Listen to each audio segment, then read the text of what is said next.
Dr. Pate and his staff and the community here for welcoming us. And it's great to be here, and we appreciate it.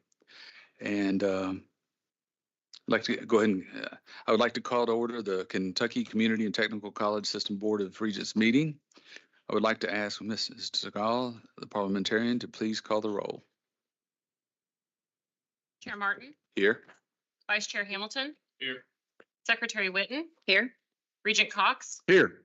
Regent Girdler. Regent Hall. Here. Regent Higdon. Here. Regent McGraw. Regent Powers. Here. Regent Rabinowitz. Regent Schaus. Regent Stevens. Regent Sutherland. Here. We have quorum. Great.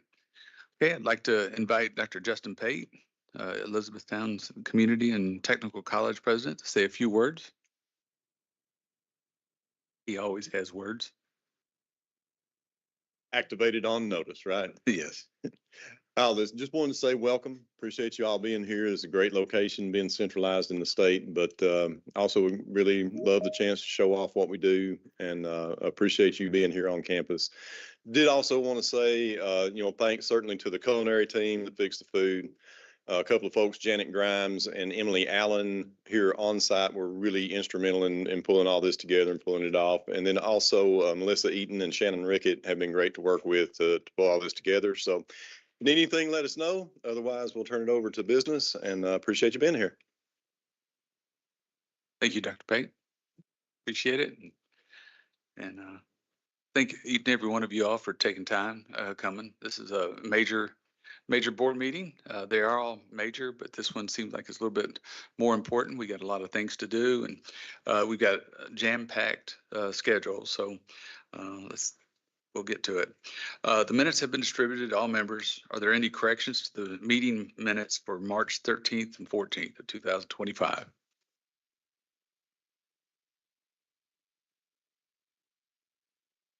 Do I hear a motion to accept them as submitted? So moved. Motion? Second. Second? Any objection to the motion to approve the minutes?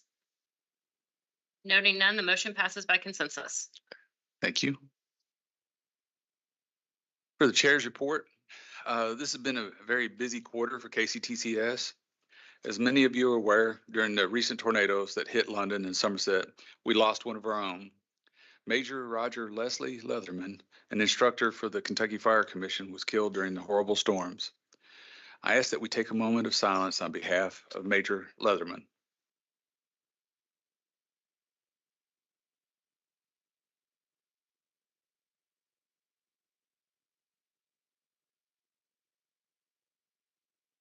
Thank you.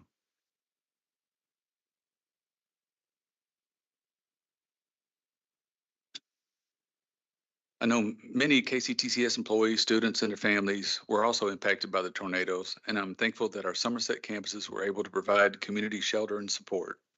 We really appreciate that. KCTCS has had a lot of positive news lately with a successful graduation season and an encouraging statewide report that student debt is decreasing. I look forward to hearing more about this from Dr. Quarles during his report. We have a full agenda, so let's get started. I'm going to ask Regent Keith Hamilton to present this agenda item for the board evaluation.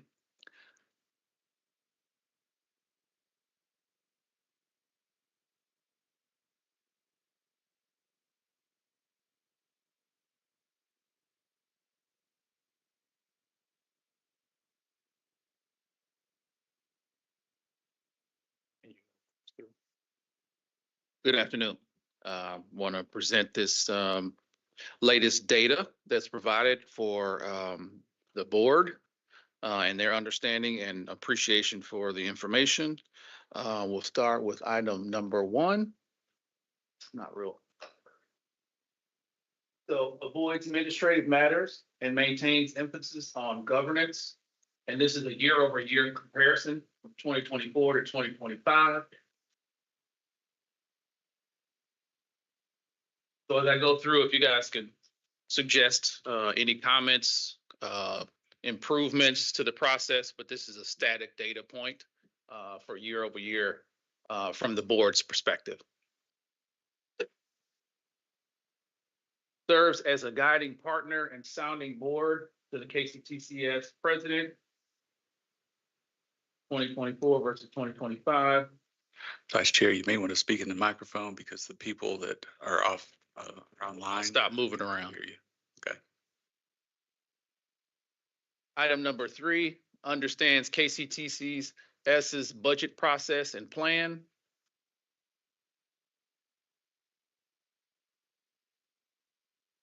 Number 4, is involved in the strategic planning and is kept appraised of progress with regards to planning and priorities. Number 5, ensures the administration involves the board on high-profile issues that could present risk to the institution. Number 6, focuses its times on issues of great consequence to the institution.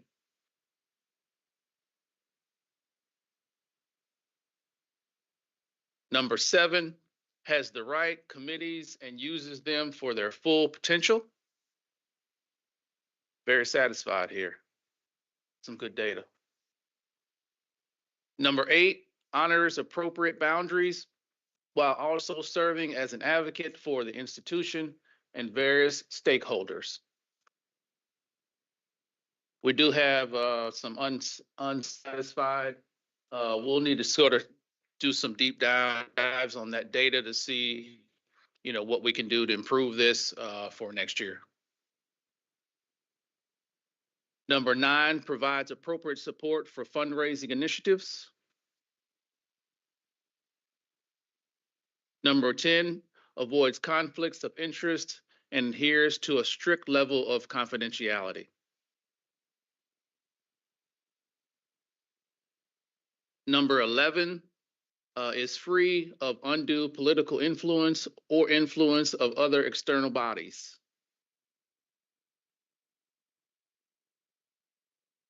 Number 12, board members are all well informed of their fiduciary responsibilities. No one unsatisfied. Number 13, board members work together to ensure KCTCS long-term success. Number 14, the orientation prepared me for my role on the board. Some good results there. 15, the information provided prior to the board meeting is informative and thorough so that I can carry out my duties.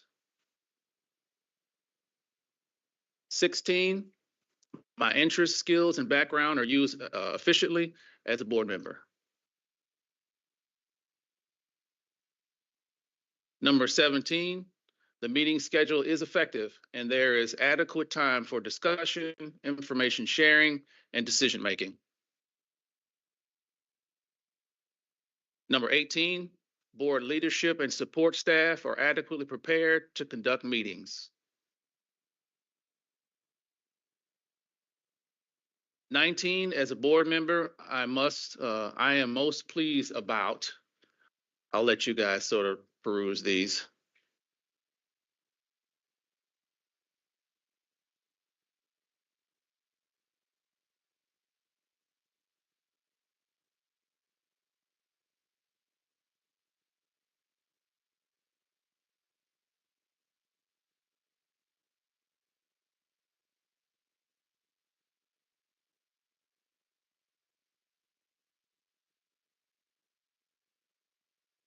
So on slide 20, just a side note. So if you guys had a chance to sort of read through this, this talks about where we have some concerns.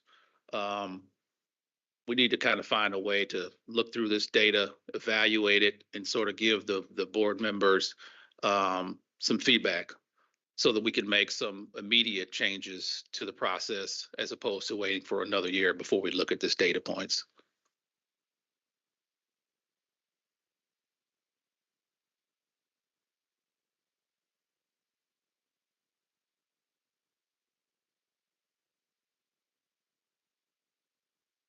Number 21, as a board member, I would like to see the following changes in how the board operates. Continue our current path and keep improving, ensure compensation, compression is addressed. Formal opportunities for the board to gather and collaborate. Innovations to the PLT meetings and other internal processes at the system office, participation in task force and working groups to better understand the direction of KCTCS. Regular briefings or written updates for each college to ensure regional concerns are heard and understood system-wide. A structured mentorship or onboarding program in the new board members to accelerate understanding and engagement.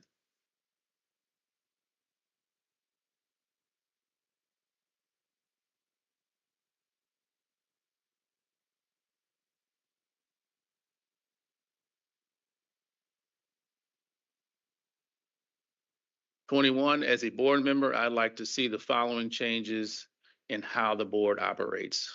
And this is a continuation.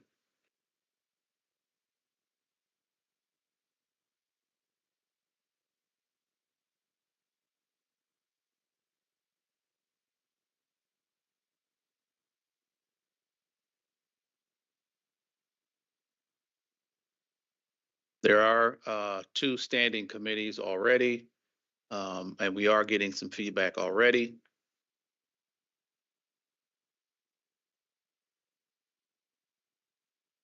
#22, if your response is unsatisfied with any of the previous questions, please provide an explanation of each below.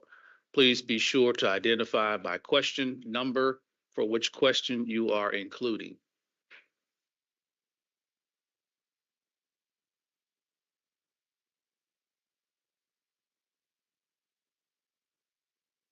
Any comments so far? I know for most of us, this is probably the second or third time we've seen this because we did go over this in the policy and planning. So we were hoping that would help alleviate a lot of questions. But does anybody have any questions about it, the board evaluation? I think we did find that we need to do a better job and hone this tool a little bit better, both for the board and for the president as well, both of the evaluations. And so we'll be working on it for next year as well. Yeah, I think this was a good process. There was a lot of data here. People do seem to be engaged in it with their in-depth feedback. Normally you'll get a yes, no, maybe. But the level of information that was provided in this survey, I think was going to be very helpful for us. Yeah. Okay. Any further discussion, or do I have a motion to accept this evaluation? Motion, second? Second.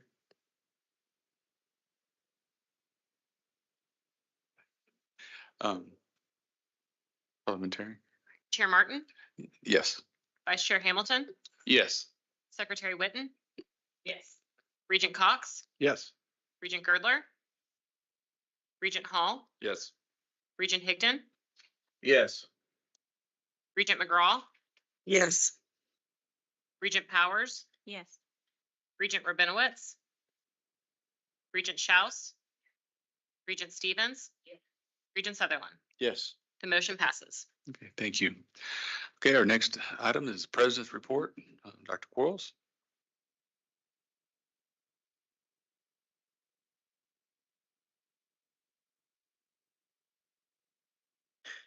Thank you, Mr. Chair. Thank you, Regent Hamilton, for that presentation. We appreciate that.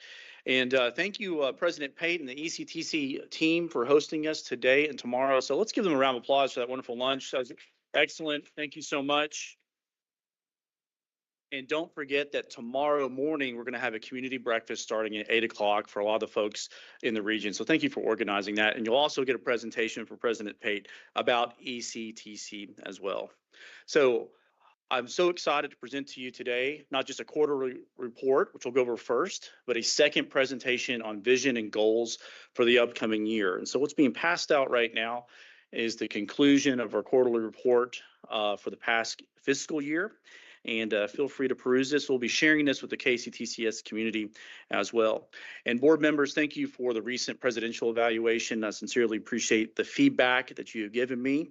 And a lot of your glowing remarks are really a reflection of the other folks in this room, whether it be our system office staff, our members of PLT, and our executive team. I just want to say what an honor it is to work with such great professionals. And your reflection in the evaluation is really a reflection on how well we're working right now. So as I said earlier, we're going to cover a update, and then we're going to transition into vision and goals. So feel free to ask questions along the way, but we have a lot of positive news to share today. First off is our focus on advocacy. It can be argued that we need to be as aggressive as possible right now, defending the value proposition of higher education, particularly with our community colleges across the United States. And fortunately, I think we're doing a fantastic job of doing that, whether it be in Frankfurt or in the Capitol just yesterday, or in Washington, D.C. as well. And one of the ongoing issues right now is the reconciliation bill that's making its way through Congress.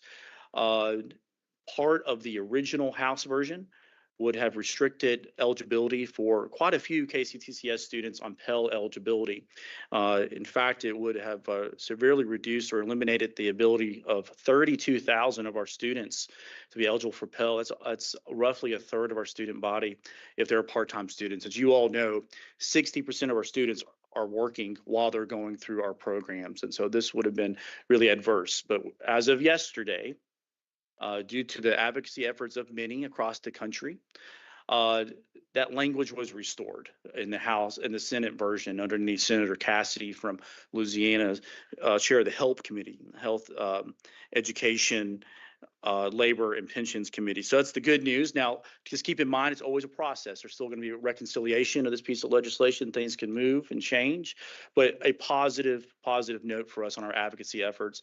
In fact, Chris Crumline and I were in D.C. just a month ago while the new language was being proposed. We were able to meet with all 8 members of our federal delegation, handed them a one-pager about how many students in their district would be affected by the current legislation.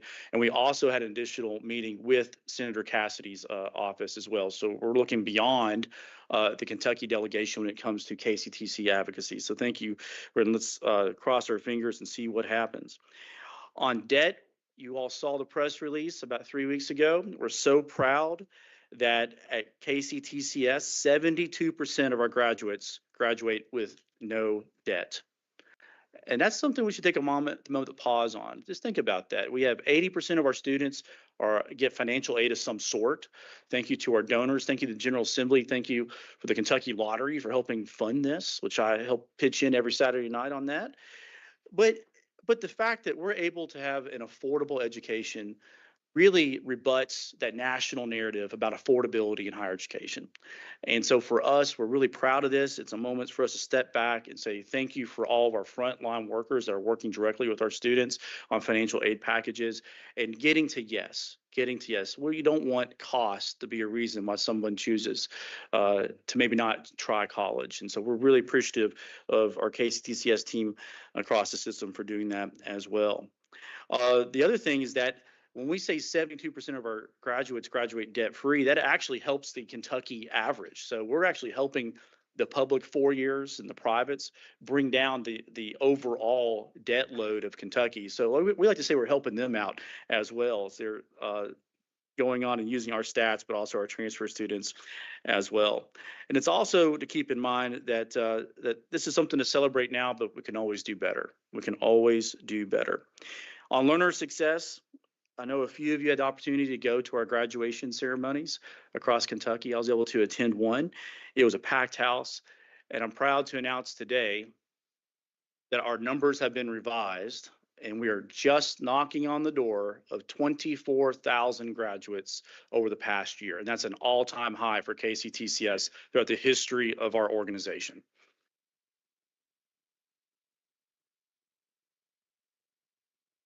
That includes our credentials, those with diplomas and credential seeking opportunities as well. And so this is another statistic that we proudly want to share with our legislators and our local officials, et cetera, is that we're getting folks across the finish line on whatever their educational or workforce journey might be. And speaking of transfer, since the last board meeting, we had a signing of a transfer agreement of Murray State University, as President Jackson is this close to retirement. He'll be retiring at the end of the month, and we welcome the new president down there. But we made sure that our transfer agreement with them is consistent with what we've seen with the other 4 years, meaning it doesn't matter where you're from in Kentucky, whether it's down in West Kentucky or in Eastern Kentucky, those transferability opportunities exist for you. And just a quick word on our transfer agreements. I think somewhere along the way, people may have misinterpreted these as perhaps only focused on transferring credits. This is about workforce. It's also about data sharing across our institutions as well. And we hope to take it to the next level with a more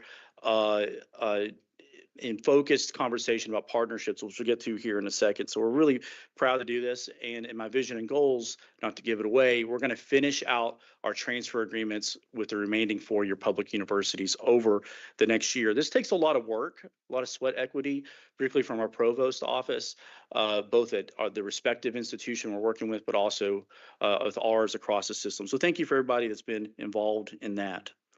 A few weeks ago, Dr. Phil Neal and I had the opportunity to present before CPE, which is actually meeting right now as we speak, to talk about our CPE goals and KPIs. And according to CPE, we're doing very well. We're doing very well. In fact, the only thing that of note that they said focus a little bit more on is having more students transfer to the 4 years. And that's something we can all agree upon. But in terms of our KPIs, we got a glowing review from CPE.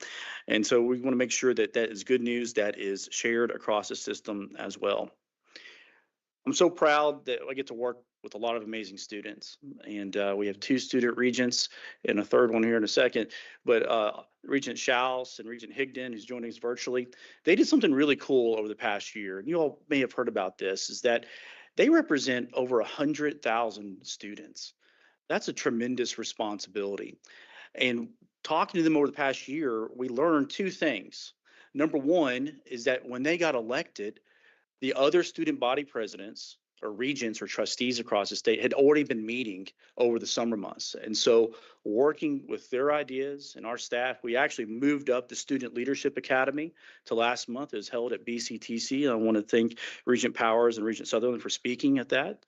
And so that way the new student regents were selected so they could have full participation and more importantly, have that responsibility representing us along with the public 4 years for a full year. So thank you for your good ideas, Regents. We appreciate that. Speaking of which, we have one of our new student regents with us today. Josh Gibbons is here, so welcome aboard.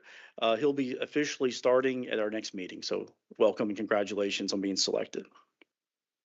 Another thing we did was that we implemented the ACE program where our student regents can actually have an open forum once a month. It's very similar to the peer team structures we see across KCTCS. And so now there's active monthly built-in opportunities for our regents to get feedback from other students as well. So congratulations on that. We're also focused on program alignment. This was a big opportunity for us, not only in Huron, not only in SJR, but will be reflected upon in our strategic plan and what we're doing. And you may have already heard this, but over the past 18 months, our team has identified 400 programs which we have sunsetted across KCTCS. Programs that may not have the relevancy that they once had when they were stood up, or may have 0 or low enrollment. And this allows us to make room to expand in other areas such as healthcare or other areas that we know we need to adjust and pivot across Kentucky to meet those workforce needs. And so I want to say a special kudos for all of those that have been involved for that really tedious exercise of reviewing programs. And don't forget, AI is going to change everything. So we're actually have to be prepared for that. And we have an AI work group up and running right now. On employment success, some of you probably saw the good news of our emphasis on directly connecting our students with the job market. I mean, that to me, that's what we call being hardwired, that you come to us prior to being a student, we get you a scholarship, financial aid package, choose an area degree of high demand, and then we have a job waiting for you on the other side. That's a perfect situation for our graduates. And so going pro coincides with everything else that happens in the month of April, including it being Community College Month, but it's also a Going Pro campaign. And so we were at the state capitol. We met many students and a lot of very proud parents. who watch their children not only finish their college degree or certificate or whatever it may have been, but also get to sign on the dotted line with an employment contract with an employer. And that's something that we need to do more across the state. I want to say thank you to our members of PLT for replicating what we did in the Capitol all over the state as well. And so that's a win-win for us. And we're going to keep doing that as well. And I always like to say this when we talk about going pro, is that when that student puts on a company shirt or a company hat, we should treat that no different than a high school athlete choosing which school they're going to play for. We should celebrate it just as much as our athletes. So lots of good work there.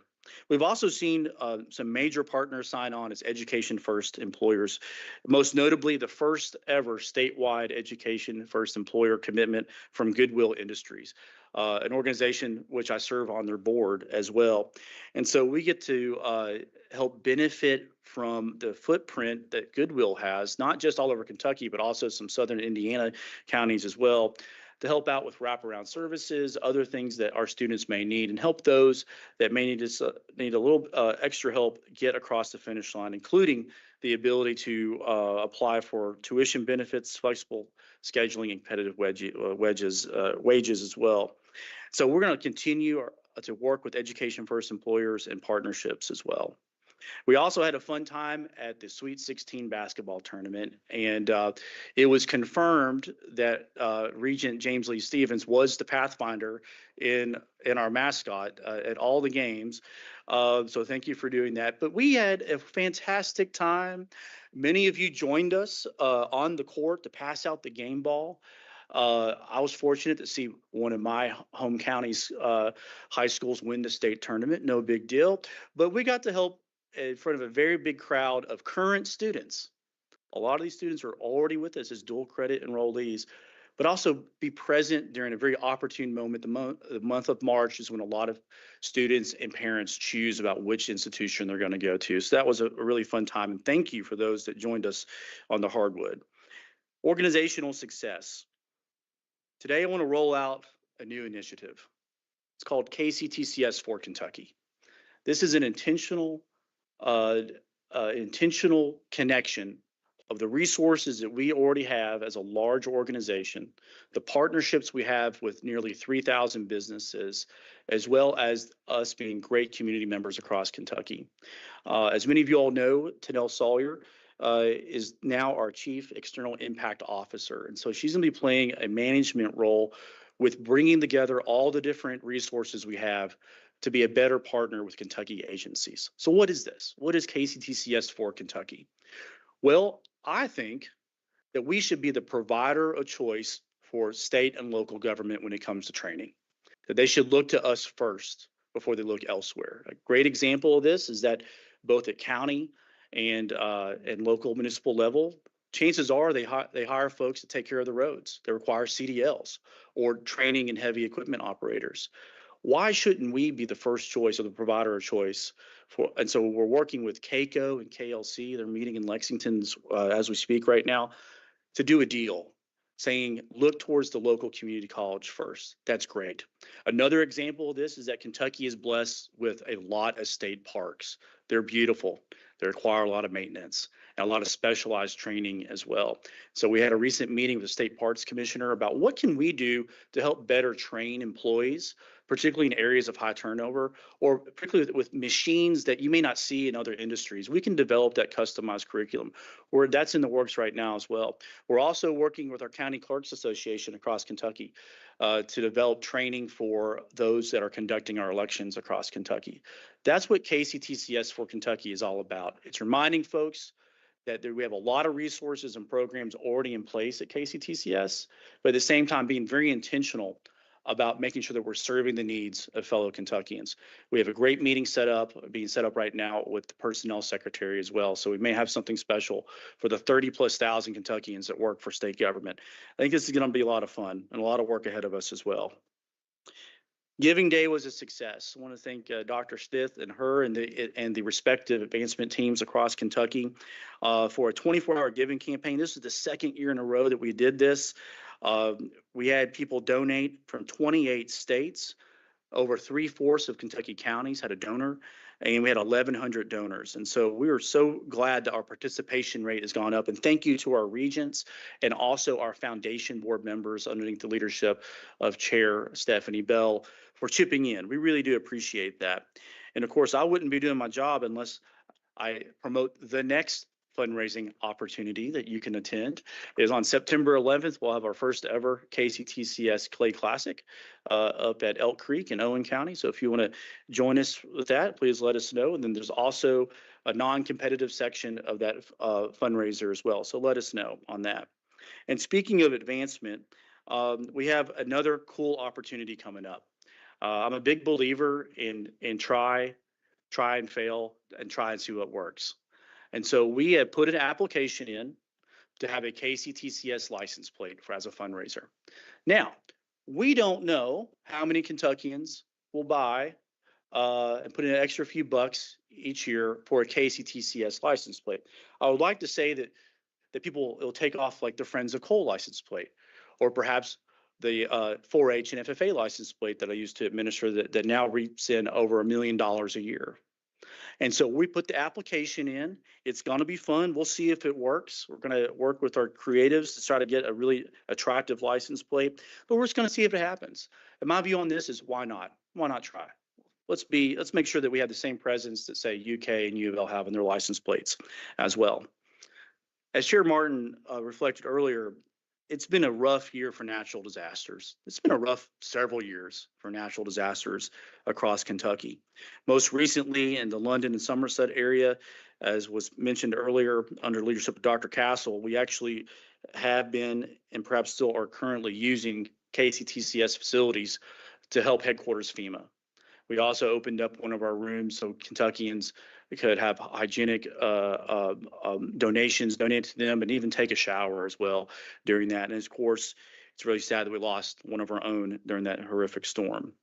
It's also important to realize that this continues to be an issue that we work closely with with the Kentucky Fire Commission. They're presenting as we speak in front of LRC, otherwise they would be here today. But we're having an active conversation about revisiting swift water rescue training in Kentucky. From what we know, a lot of our firefighters go to other states to get that sort of training or flood rescue training as well.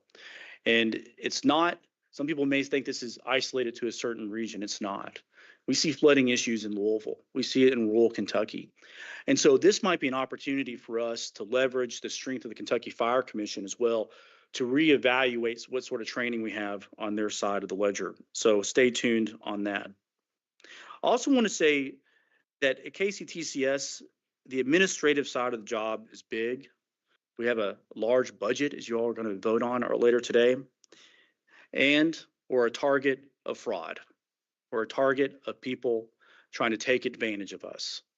And due to the work of our business officers at the college level, Todd Kilburn and his team at the systems office, just recently, we prevented a $360,000 attempted fraud with a fake invoice at KCTCS.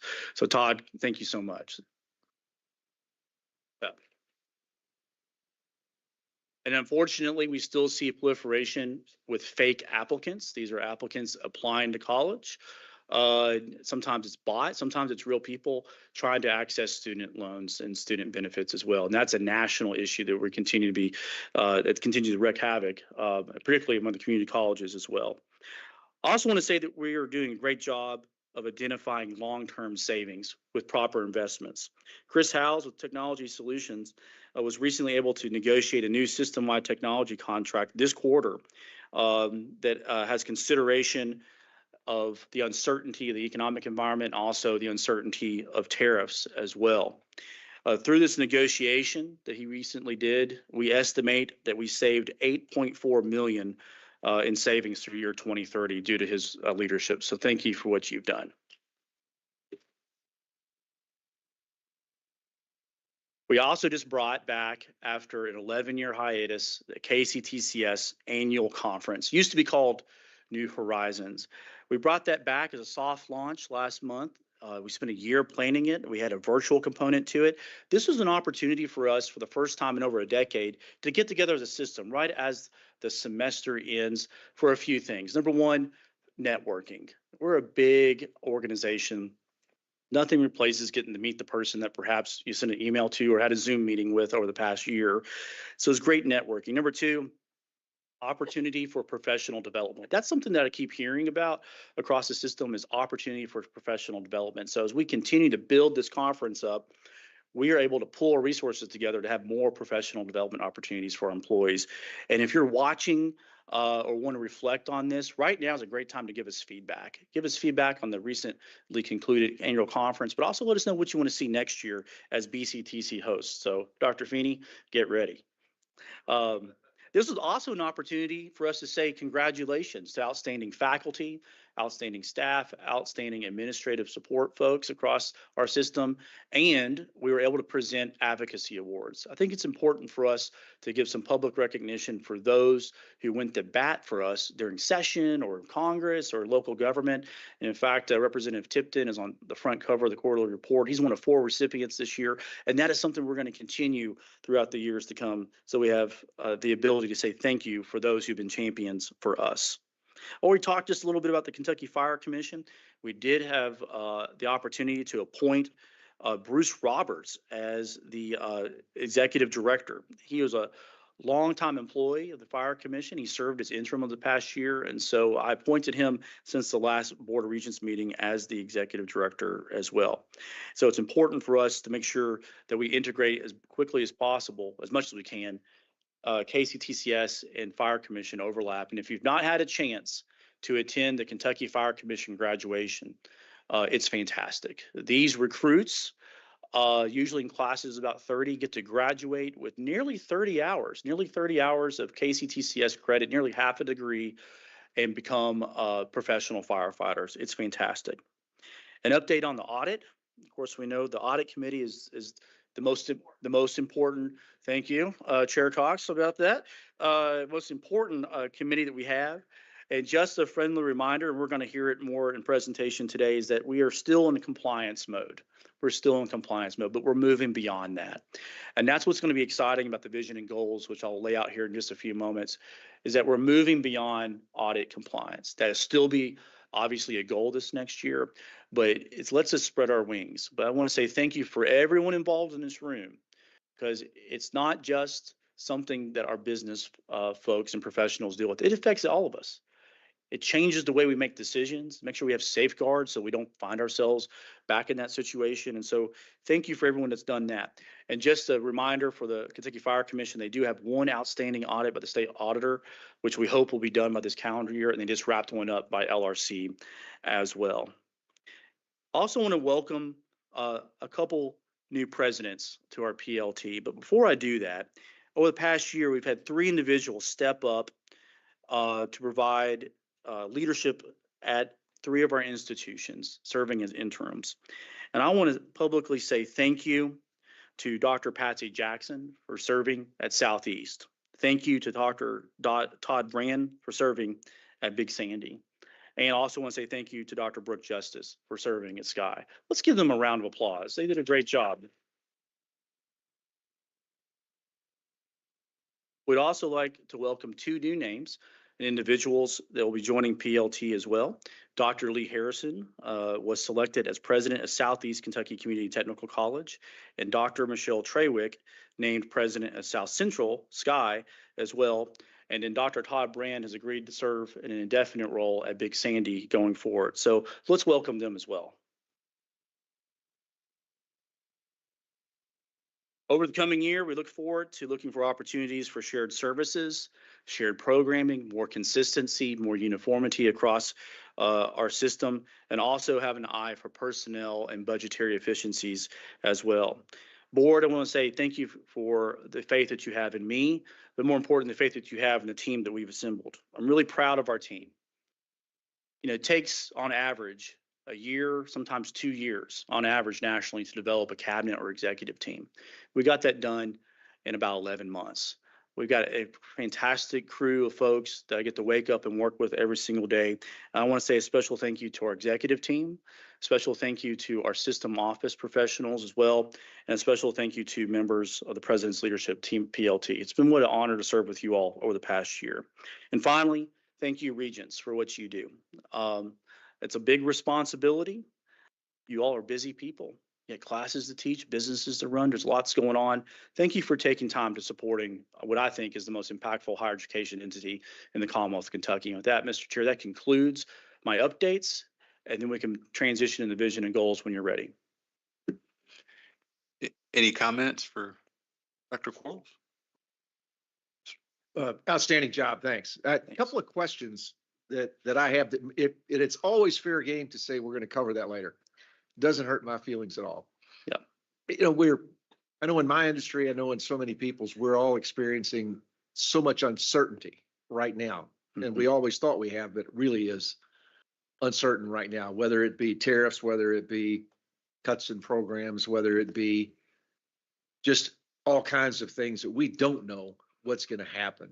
Have you and your staff taken a look at that from the standpoint of stress testing against major things and things that, and then maybe applying some likelihood of what you guys think is going to happen? Because in your world, I don't know, but I know if funding programs are cut, it's significant decision-making and recommendations that have to come out of your staff. So I'm just curious what your thoughts are on that. And I have a couple other questions, but if you're going to cover it later, I'm good with waiting. The answer is yes. That I think that we're at the ability where we need to stop reacting and be proactive. Now, look, we don't know what's going to happen any given day in Frankfurt or Washington, D.C. In fact, Jessica and Chris get the honor of checking executive orders on a regular basis right now just to see if they affect us.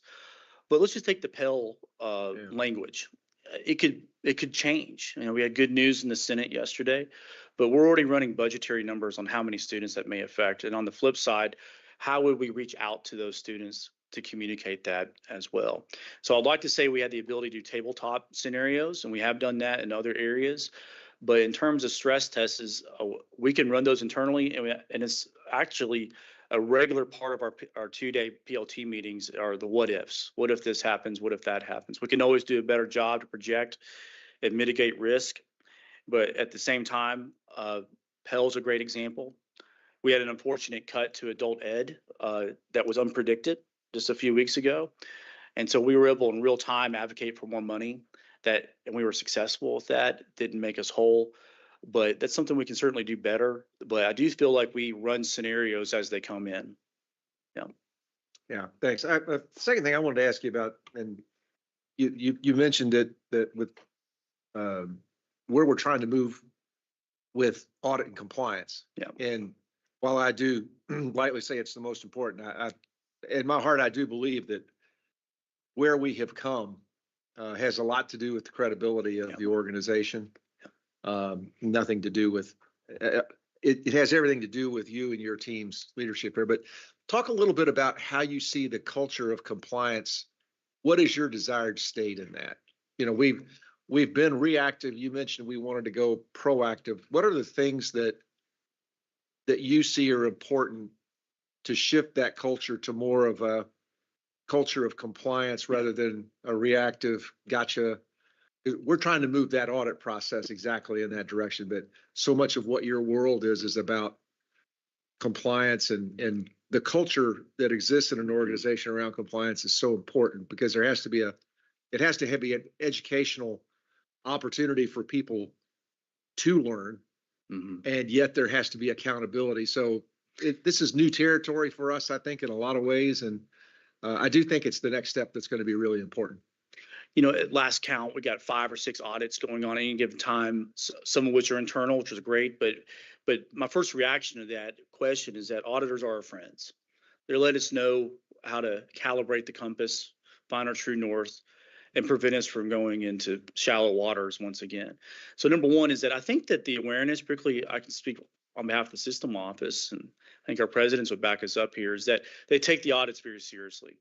And if you notice that when a observation or improvement is made, it's usually corrected by the next month, or there's a process in place to get it done as quick as possible.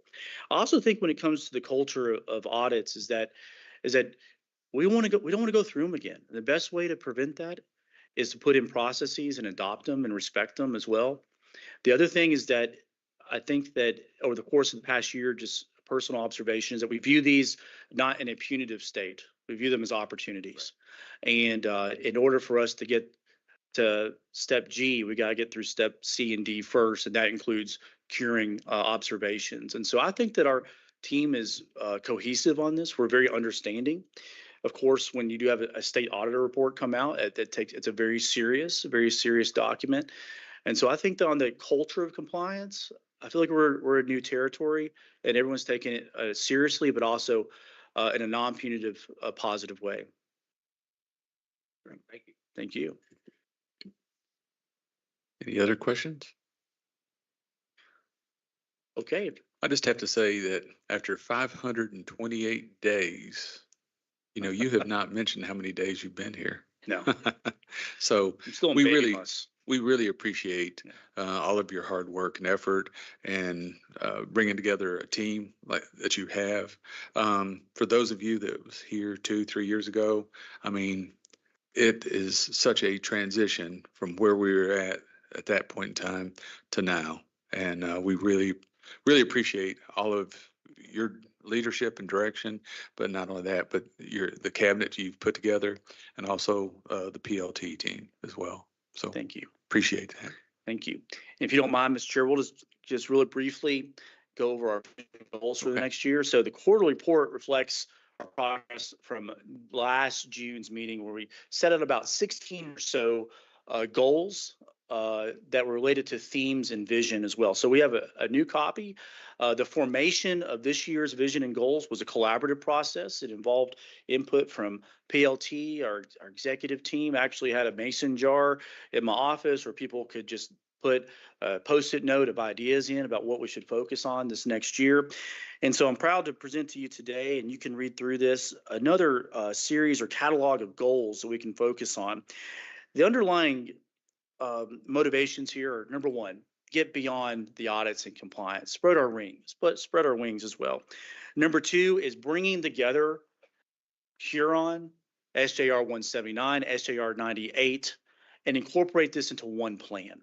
That we need to take what we can from all of those endeavors and put it into one plan. That's going to be reflected in our upcoming strategic plan that Dr. Neal will be leading for us over the next year as well. So as you go through it, just some highlights here. And for those watching, we will be emailing our vision and goals out over the next year. Number one is always have a keen eye on enrollment opportunities across KCTCS. And so as you may know, we have an enrollment collaborative that's wrapping up work right now. A lot of people talk about the enrollment cliff, which we believe we're a little bit insulated from, but we still need to make sure that we're reaching out to everyone possible. We also want to spend some time evaluating dual credit. This has been an area of growth for KCTCS. And for those of you in the classroom, you know this. And so we want to, now that it's proliferated, it's a third of our enrollment. It's actually leading the enrollment subcategories across KCTCS. It's time to evaluate it, and also the financials of it as well. And one little thing I'd like to do and invest in is that if you're a dual credit instructor at one of our high schools, I think we should invest in a polo or shirt for you so that you have KCTCS or your local community college swag on while you're instructing that class as well. Of course, we want to always look for alternative revenue streams, also focus on the workforce and blending that with academic programs as well. This next year, we also want to implement the 10 essential skills framework. This is a CPE driven with encouragement of the General Assembly to make sure that every graduate in Kentucky, doesn't matter if you're at one of our community colleges or one of our publics, that when you graduate from a higher education institution, you should have mastered 10 essential skills that help you in life. This a lot of times people call these soft skills, interview skills, interactions, developing a resume, et cetera. We're going to implement that across Kentucky, across KCTCS as well. We also, with the presentation of KCTCS for Kentucky Partnership Initiative, we need to make sure we develop a framework to measure that as well. And so I know Tanel and I will be working on how to measure the quality of our partnerships. And that's something that we really need to get done. Moving forward on workforce opportunities, of course, we exhaust our trains funding. We're going to be asking for more of that, as well as getting more Kentucky businesses signed up for Education First employers. We talked earlier about the importance of going pro, but also the FAME program and other learn while you earn opportunities for Kentuckians that are working currently, and also achieving that credential or academic goal as well. We're also spending a lot of time, this is a very current issue for me, evaluating what we're doing with the incarcerated population in Kentucky, whether it be with our jail programs or our prisons and our federal, state and federal prisons, and also our recovery community. There could have a big opportunity ahead of us to be a national leader if the stars line up when it comes to helping out Kentuckians of all backgrounds. Just moving forward here, I feel like now I have the ability to really use that Rolodex that I have to help fundraise for KCTCS. And this goes beyond having an event. This is personal connections. We want to make sure that we don't step on the toes of what our local foundations have already got going and doing well. But I might be able to add some folks to these conversations just due to my background. And that's something that Megan and I are worked on as recently as this week, talking and getting coffee with folks that could donate as well. We also want to make sure that we, again, have a wonderful annual conference this next year, and also continue to provide employee compensation and benefits within a competitive total reward structure as well. And so this may include looking at opportunities we might have with some financial institutions across Kentucky, like what other public 4 years may be doing with banks. It could also have an integrated day of service across Kentucky, where right now our employees can spend a day of volunteering. And maybe we do this statewide. Maybe it's coordinated, show strength in numbers with maybe a statewide organization like Habitat or Goodwill, or with our food banks as well. I think that'd be a lot of fun. And then finally, of course, we need to get our strategic plan together. It's going to take us through 2029. We also, I'm sure it'll come up at this meeting, determine modern campus safety needs across Kentucky and include that in our budget asks this next year. Again, compliance with audits, also evaluation of colleges, develop a state and federal legislative ask, and work with the Kentucky Fire Commission.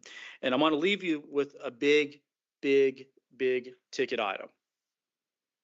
During the discussions of me being on board with Huron, during the discussions of SJR 179 and the other SJRs, we really kind of noticed that there hasn't been the ability for us to have a monitoring metric for our colleges. Think of it as an EKG. EKG measures several vital components of the human body, right? Well, due to the work and outgrowth of SGR 179 and some folks in this room, including Dr. Williams, next board meeting in September, we're going to unveil to you what we're calling now the geographic footprint instrument. It's a bad name. We need to rename it. So if you come up with a good name, let me know. This is going to monitor over a 3-year rolling average the enrollment growth of all of our colleges, the financials, soundness of our colleges, any issues with accreditation, and also, for those who love that term, space utilization, it's going to include a geographic building by building and perhaps classroom by classroom utilization rate, so that we can make better informed decisions with the General Assembly. It'll help us manage our properties better, and also perhaps make that hard decision about what to do with an asset that may be underutilized. And so we want to roll this out. And with any monitoring instrument, we know it's like playing battleship. You don't exactly know where your shell is going to land. So we may have to calibrate it as we go. And so we've worked on this with PLT. We'll be adopting it in 2 weeks at our retreat. But this will be a first in KCTCS history ability for us to monitor multiple aspects of colleges across the system at once. And so we look forward to rolling that out at the next meeting.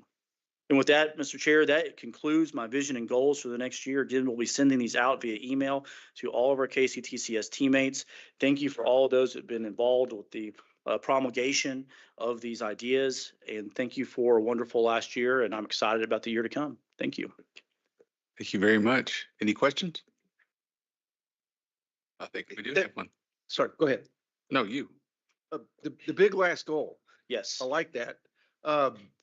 You may have mentioned this. Does that include things like staff retention, student retention, other measures, or is that as narrow as you explained it? I think I hit the 4 pillars. Okay. Unless I can be corrected, Dr. Handy or Dr. Williams, but that's something that could be added on in future years. Yeah. Thank you for that. Okay. Thank you. Appreciate it. Thanks. Okay, we'll now ask Todd Kilburn Senior Vice President and Chief Financial Officer, to present her increase in organization success.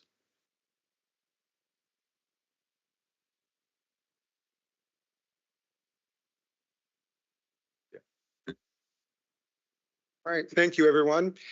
I do want to begin by offering a thank you. I can't certainly mention everyone on my team, but as you've seen, there's a lot of information in front of you. I wish I could say that I did it all. Didn't nearly do it all. Thanks to all those members of the team. One in particular I want to call out because Dr. Quarles offered a thank you, but really I want to thank Tanya Peters in our business services area, who is the one who caught the fraud. Was a payment that someone fictitiously created an email address for one of our vendors, said they were moving, asked us not to send a check, asked us to provide an electronic transfer, and even had said, should we ask this of the state, knew people's names in the state, knew the systems of the state. But Tanya was able to say something just doesn't feel right and dug into it and caught that. So I just want to make sure that I commend Tanya for her tremendous work in catching that. It's one thing to do audit and build the right controls in place. It's another thing to have them work when it comes up and have people who are being tenaciously thorough in the way that they process things. I just want to commend our team. So now as we go into our financial report for the year, there's a couple of components of this. One is to share some of the overall data with you. We actually do have a presentation here as well about some trends that Regent Cox had asked us about at the last board meeting to present. And so we'll go through some of these and hopefully provide the answers that you're looking for. Just generally around our finances, to note for the first 3 quarters, we have received in revenue just over, well, almost $820,000, or about 91%. Our revenue is up for the year, so that's good news. We're at 73% of our budgeted expenses for the year, or $734 million. I think I said 819,000. It's 819 million. And so our net position remains a strong $1,362,000 thus far as of March 31st. So we're in a strong position. We continue to be in a strong position, both in the system office and at our colleges. We're managing and watching and monitoring our finances fairly well. We give you a quarterly update on trains as well. Through March 31st, we've approved 282 training projects. More details of that you can ask Jesse Shook regarding those. Current open commitments of $5,822,000. We're still working through some of those, and funds have been reimbursed to the colleges at a total of $3,649,000. So we do have a yearly allocation of $4.1 million. Dr. Quarles approved an additional $2 million. So we continue to work with this really important program. We just want to make you aware that we're, again, managing those funds well, trying to make sure that we're engaging with our partners in business and trying to provide training there. We also are providing you now with a quarterly report on our other post-employment benefits trust update, because that's such an important and significant dollar amount in our portfolio. We now have 1,310 inactive participants. And this is a plan that ended as of 2009, but we have to manage the benefits for this plan. It's fairly significant. It's established in a trust. We try to manage it well. I do want to commend our investment team. The general investment market in the quarter between January 1st and March 31st of this year saw a decline of 3.58. Our OPEB trust limited the loss to just over 0.5%. So they're managing those dollars well, leaving us with a value currently of $254 million, which is a year-over-year increase of just over $8 million. So our team is managing those dollars well, trying to make sure that we prepare for our retirees when they get to that point. We know we've had some good market conditions at times and bad market conditions at times, so we're trying to make sure we invest well so that we are prepared for what we do. So that's a couple of the general overall updates in relationship to the financial report.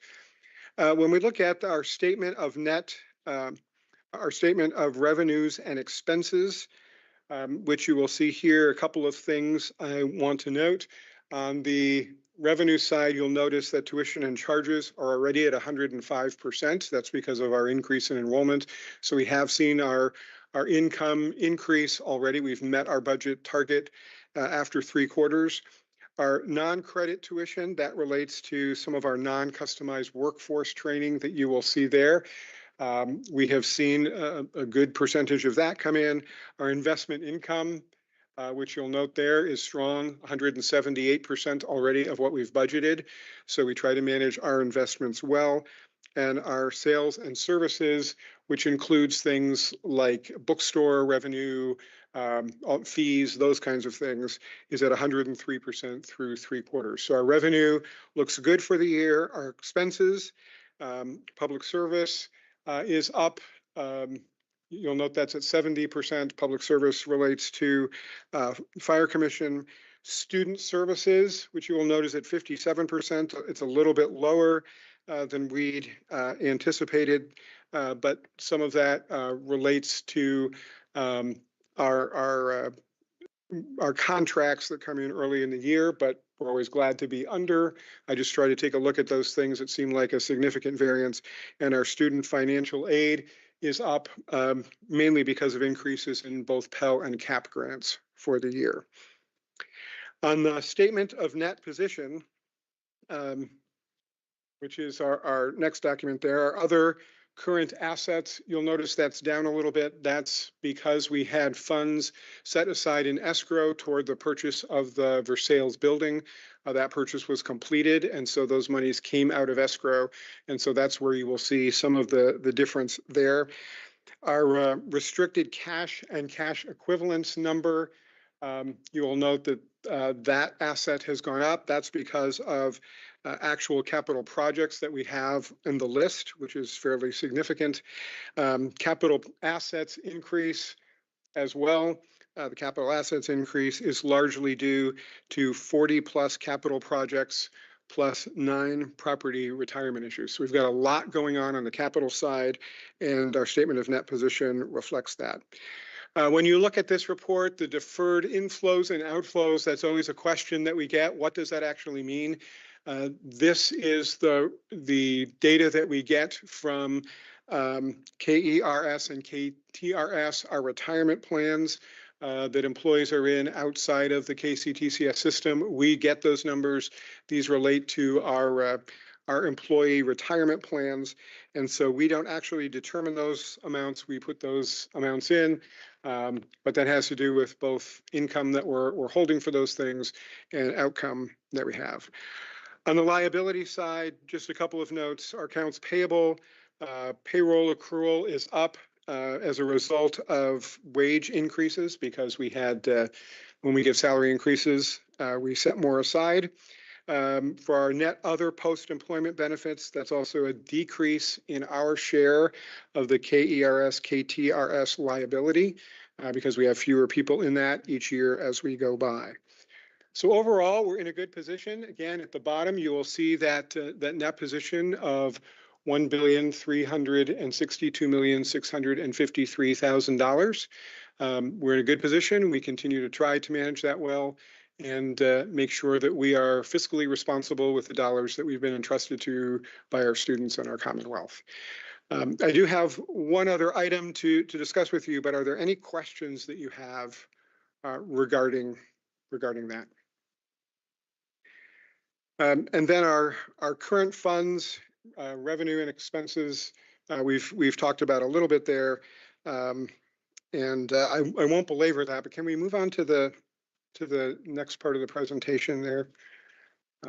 So we were asked to look at trends in light of the question that was asked of us.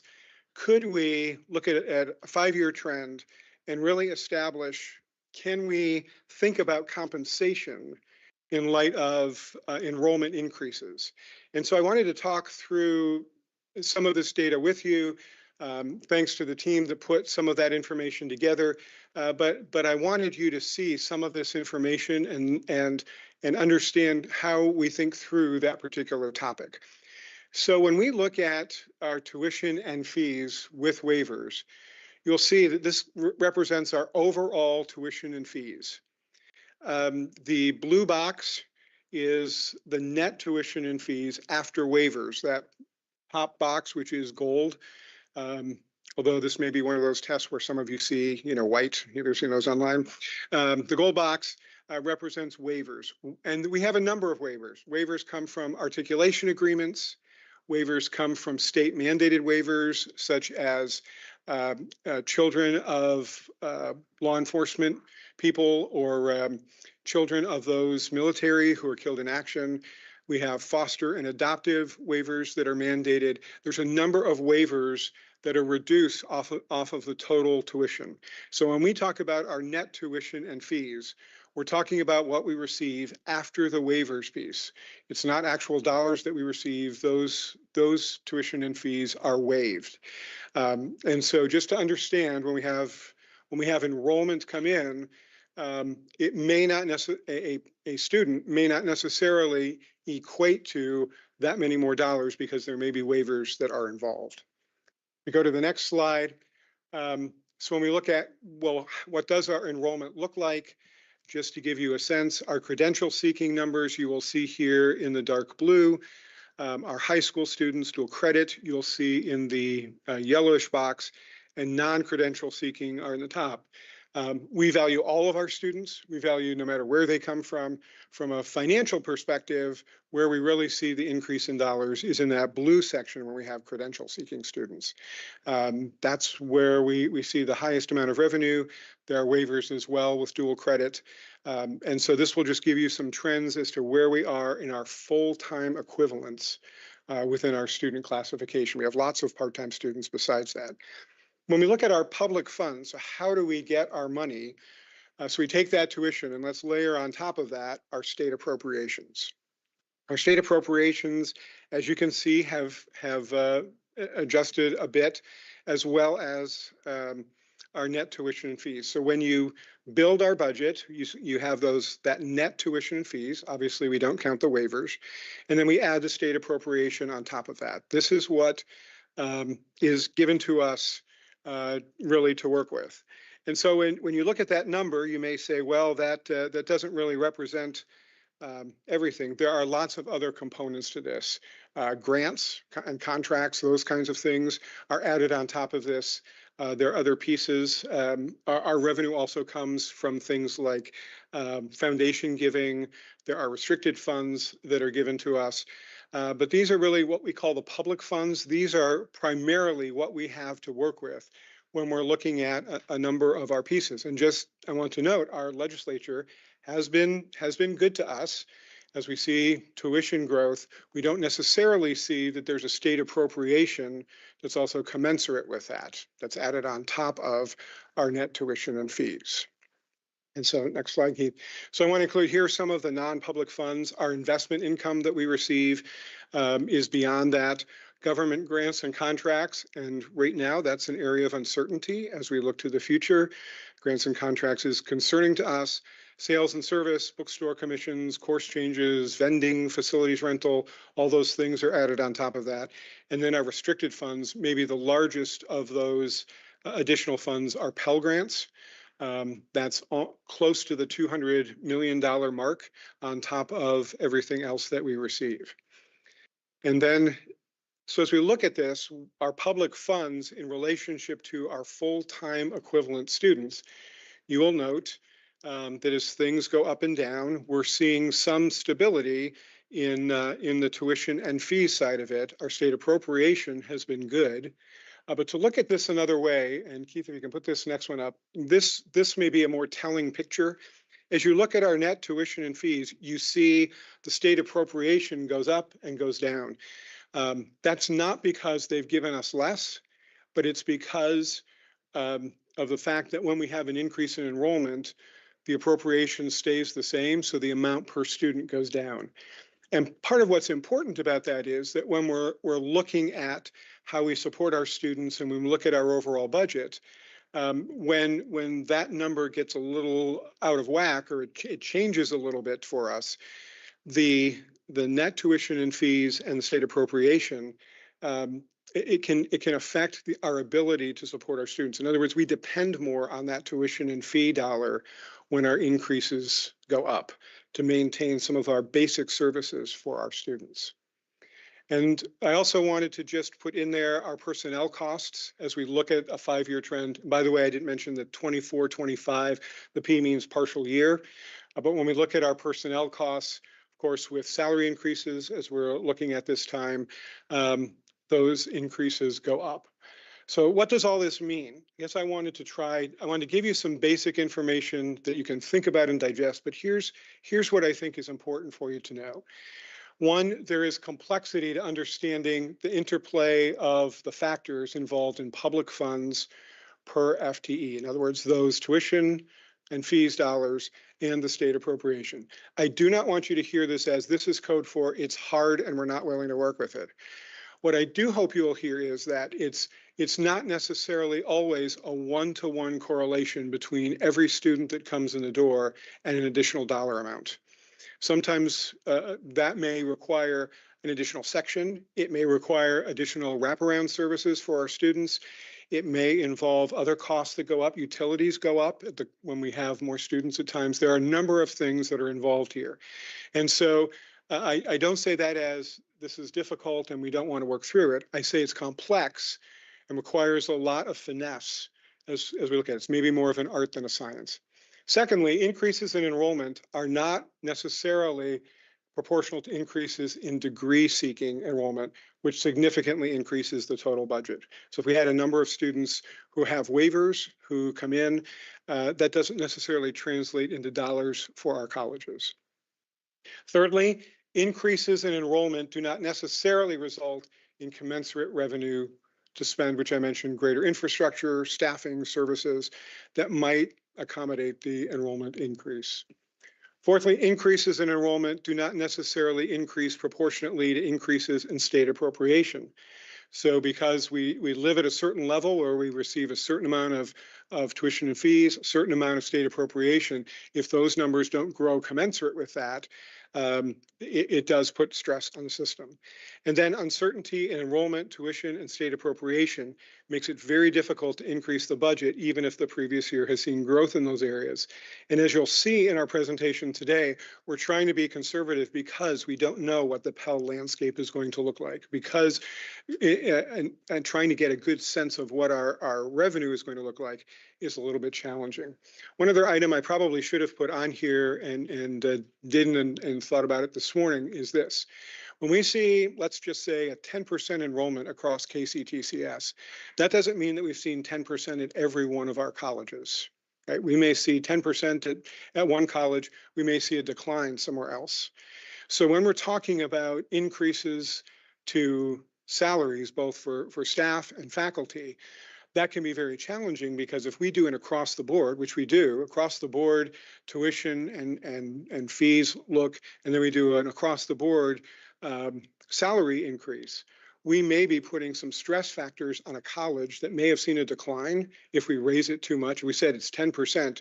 We say, great, we're going to give a 10% increase to our students, or to our staff and faculty overall. However, if they're struggling, it might actually mean that they can provide fewer services to our students because they're having to accommodate that revenue.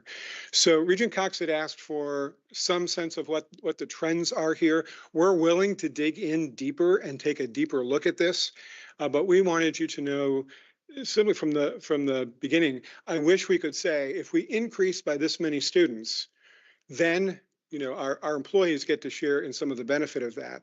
The simple answer is it's not that easy to be able to do that. We're willing to look at how we do that long term, but it's not necessarily something we can do immediately and easily because of these various factors. So I wanted to open that up to you for any questions. We've got our data experts in the room who can answer some of the data questions for you. But we did want to respond to the question from Regent Cox and make sure that you had that information in front of you as we were talking about and thinking about our questions around budget and compensation this year. Questions from the floor? So I should quit asking questions. Um, I think that so much of what I was trying to get at with this question is the sustainability issue of what decisions we make today on our future. Um, Everybody in the room has had so many compensation discussions where compression becomes a big issue that then becomes exponential in your cost structure that every year you can never get that back that we would want to. But what I believe you're saying here, if I'm right, and I think it was really good, I appreciate it. But I think that the question of whether or not growth alone can sustain the kind of increases that we believe our faculty staff deserve is still hard to quantify. And that's because of the uncertainty of appropriations and, well, I should say the appropriation line stays the same. Is that right? It just, the ratio changes or the per student Right. changes as a result of that. The appropriation can change, but for example, this year, we're receiving some money in performance-based funding, but beyond that, there's no further money for this next year in appropriation. The next biennium, we'll see what that looks Yeah, like. it's the factor that's hard there, I think, is that the more students you have, it's not a per capita appropriation. Right? That's right. So growth is it's a good strategy, but it doesn't have, it's not fully loaded based on our per student numbers there. So Correct. we go forward in faith. Yeah, there's certainly elasticity there that's hard to quantify. Then you add in the uncertainty right now, just not knowing what's next, and being able to have a cushion as well. But we appreciate Todd and your team diving down into this. I think it helps us better understand what it means when we have either increased enrollment or, unfortunately, if there ever was a day we had decreased enrollment as well, but how that affects. It's not a straight line ratio, right? So I'm sure that you're familiar with that in healthcare when it comes to budgeting and cost structure. I think one of the things that we have to communicate to our constituency is that, that doesn't mean that we're not all about growth. But it forces an efficiency and an accountability of expense control in order for us to be able to do the things that we want to do. Yes. Any other questions? I do have kind of not a question, but a statement. So could we think about if we go through 2 or 3 years of this kind of growth, how do we come up with some kind of process where we could so with this, if everything stays the same, and in 2 or 3 years, then our balance sheet should look really good. How could we then flow some of that money into some additional compression money? Because if we have 2 or 3 years, we ought to have some kind of a cushion that we could possibly use, always knowing that we need to keep some for a safeguard. But I really feel like we can't just keep saying we got increased enrollment and we have increased money coming in and not try to use some of it to help with compression. I'm not saying we need to do that this year. I'm just saying we should look at the possibility of, if we have 2 or 3 good years, how do we equate that into helping with compression? And I know the colleges are all on different playing fields, but if you have some colleges that are having a hard time or whatever, how can we help them? Because if we let the colleges that are experiencing positive growth and we adjust their compensation, then we still have compression issues across the board, and we don't want that. So I guess I'm challenging us to look at that in the years and not wait until that happens, but hopefully prepare for that we will have something in place if we have that luxury. And I think that's what everybody here would like to like to think of is if we do have that, and I know that's a common theme, I've said that, if we have increased enrollment, then why don't we have a little bit more to use?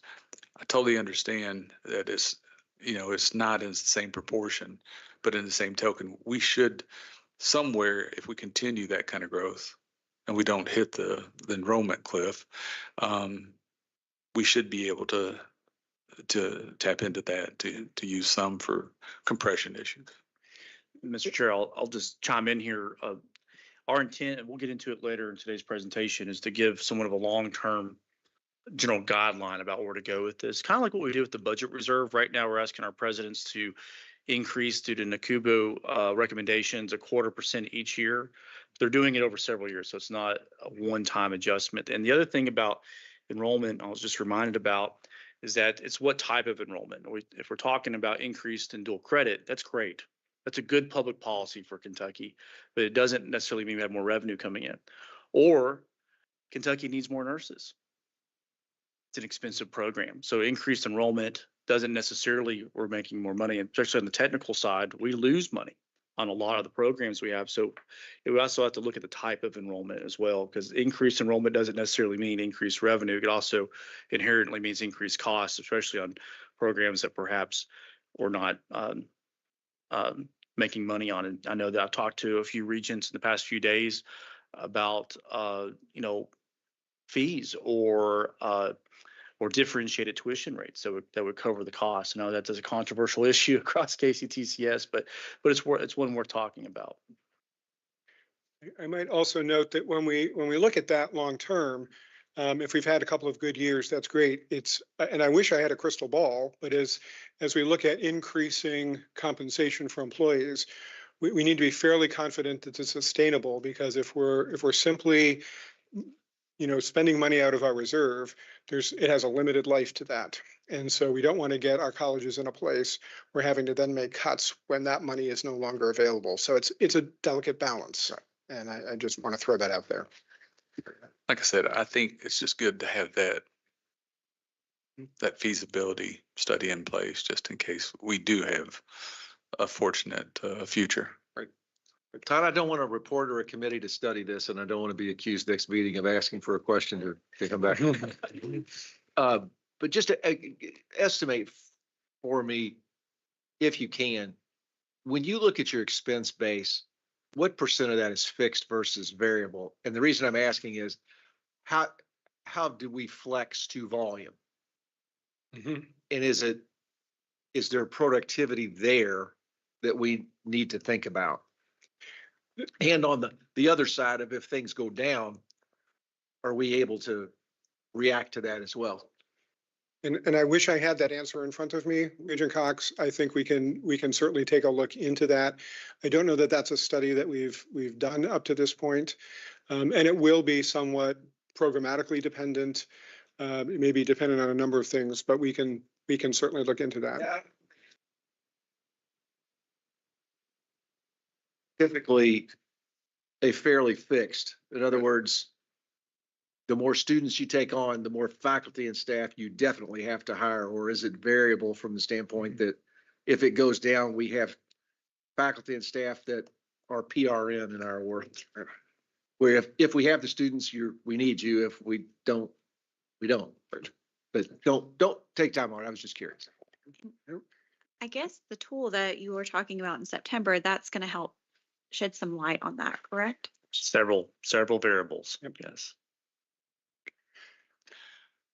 Okay. Mr. Chair, I think there was a comment from the gallery over there. Oh, yes.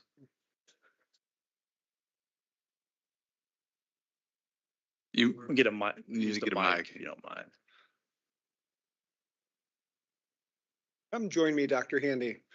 It's lonely up here in the finance world. Yeah. There you go. So from a variable cost standpoint, the way we really manage that locally, because that's where that happens, is we depend on our adjunct faculty. And so when we see enrollment growth that we haven't budgeted for or planned for, what we're really doing is going out and hiring adjuncts or giving faculty members overloads at an adjunct rate that covers that growth. So it's actually, quite frankly, a bit of a cash cow for the colleges because that's one of our lowest cost structures. But when we see a decrease in enrollment, it also gives us the flexibility we need to absorb that cost. And I'm going to say at our campus, probably 80% of the cost associated with a new student is that variable cost associated with how we grow or retract based on what enrollment patterns are doing. And we're doing that 16 different locations around the state, but that's typically how we handle that. If that makes sense.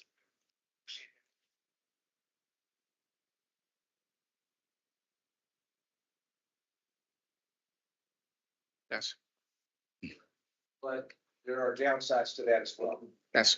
The way I say it in our campus is if we're down $1 million in revenue from students, probably 80% of that is absorbed in instructional costs because we're also down having cut sections that didn't have enough enrollment.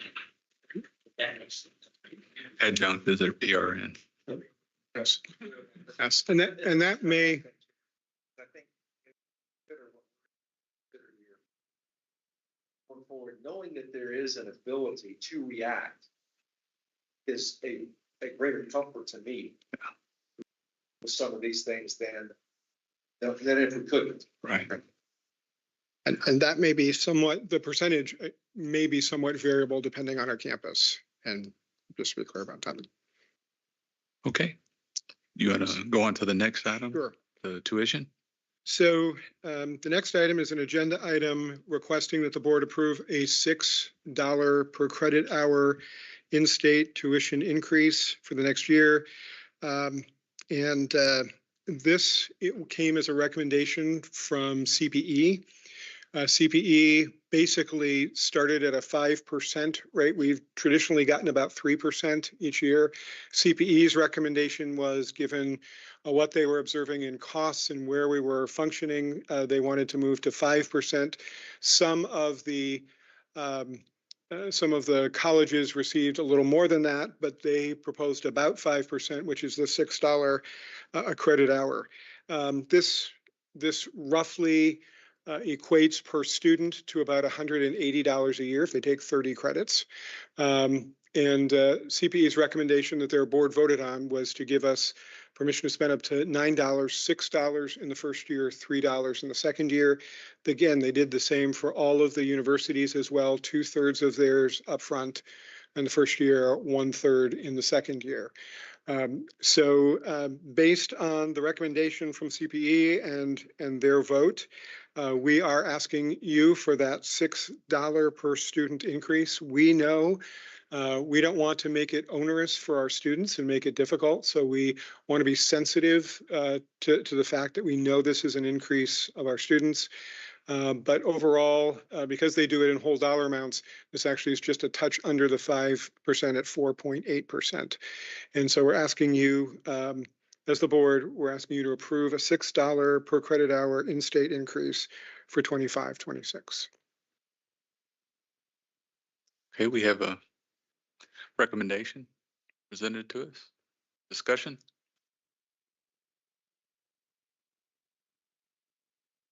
I know no one likes to increase, but given the fact that 72% of our students are graduating without debt, and we're looking to help with compression, I think this is something that we really have to act on. So do I have any discussion, or do I have a motion to accept the recommendation? Make a motion. Got a motion? Need a second? Second. Okay, we have a second. Parliamentarian? Chair Martin, Yes. Vice Chair Hamilton, Yes. Secretary Witten, No. Regent Cox, Yes. Regent Girdler, Regent Hall, Yes. Regent Higdon, Yes. Regent McGraw, Yes. Regent Powers, Yes. Regent Rabinowitz, Regent Schaus, Yes. Regent Stevens, Yes. Regent Sutherland. Yes. Motion passes.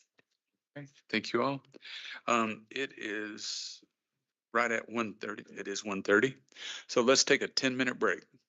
So come back at 1:40. Thank you.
Well, Todd, since you're still there,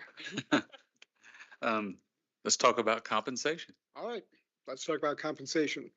First of all, I want to say that, as we've put this plan together, I think what's important for you as Regents to know is how we came to what we came to recommend. I think understanding that may be helpful to you in understanding the final proposal. We do value our employees. We recognize we have good, hardworking employees across the system. And I just want to say that when it comes to this compensation question, I know oftentimes it feels like a value question for our employees. If we had resources, we would love to pay people beyond what market has for them. But we're trying to take a look at what we can realistically do, how we can do it, and why we should do it. So Keith, if we could talk a little bit about here was the overall strategy that we came up with, and then we'll tell you why. With the 3% that was built into the budget, and that was something that came out of the board, was we've been asked in the future to begin with 3%. We started there, took a look at it and said, here's our strategy, which includes the following, which is establishment of a 2% across the board compensation increase for all employees. And then implementation of a strategy using the additional 1% as a first step in addressing compression. We've heard you as Regents. We understand that we need to try to address this, and we need to think about it in terms of how do we look at this moving forward. So Keith, if you go on. But I thought it would be helpful if we started by understanding what compression really is, because a lot of people use the term, but don't really understand it. So sometimes from pay scale, it's also referred to as wage compression, salary compression. When employees who have been in a job for a long time make less than new hires in the same position. With pay compression, there are small differences in pay that ignore experience, skills, level, or seniority. And this is what concerns people is when you get into this kind of situation. Before I came here, I was working in another state. It was when inflation increased and the local Dairy Queen started hiring people at $23 an hour, but wouldn't give increases to the employees who had been there for a long time who were making $11 an hour. That's an extreme example, but that's the kind of thing that compression represents.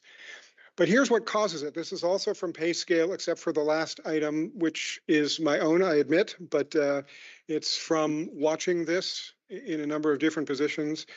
Compression frequently occurs when demand exceeds supply. So nursing we talked about earlier. When it's hard to get nursing faculty in, the demand is really high for nursing people, and so the supply isn't there.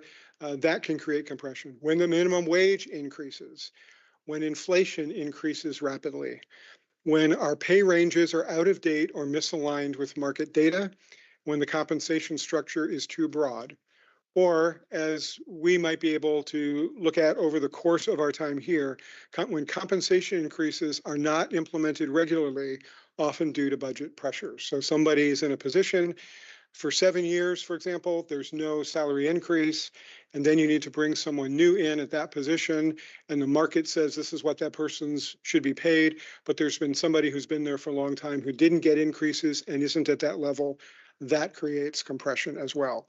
So when we talk about that, addressing compression has been underway. And sometimes we say, well, has anybody done anything about compression? And I want to thank the folks in our HR world who have actually been doing some of the preliminary work for this, because we want to address that compensation and classification system for employees across KCTCS.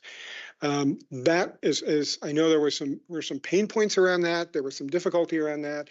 There were some hurt feelings about putting people into the right categories, but trying to build that right classification system for employees is actually a means of trying to address compression, which is one of the key factors. And secondly, understanding the compensation of every employee to align within that revised system. And HR has made it their commitment that every 2 years, they will be looking at the compensation and classification structure. That will be again reviewed after July 1st of this year. It's based on data primarily from the College and University Professional Association for Human Resources, also known as Coupa HR. So that was the strategy that was used in establishing the market data when HR recently restructured the comp and class system. And so lest we say, that there's been no compression, there's been no effort to talk about compression.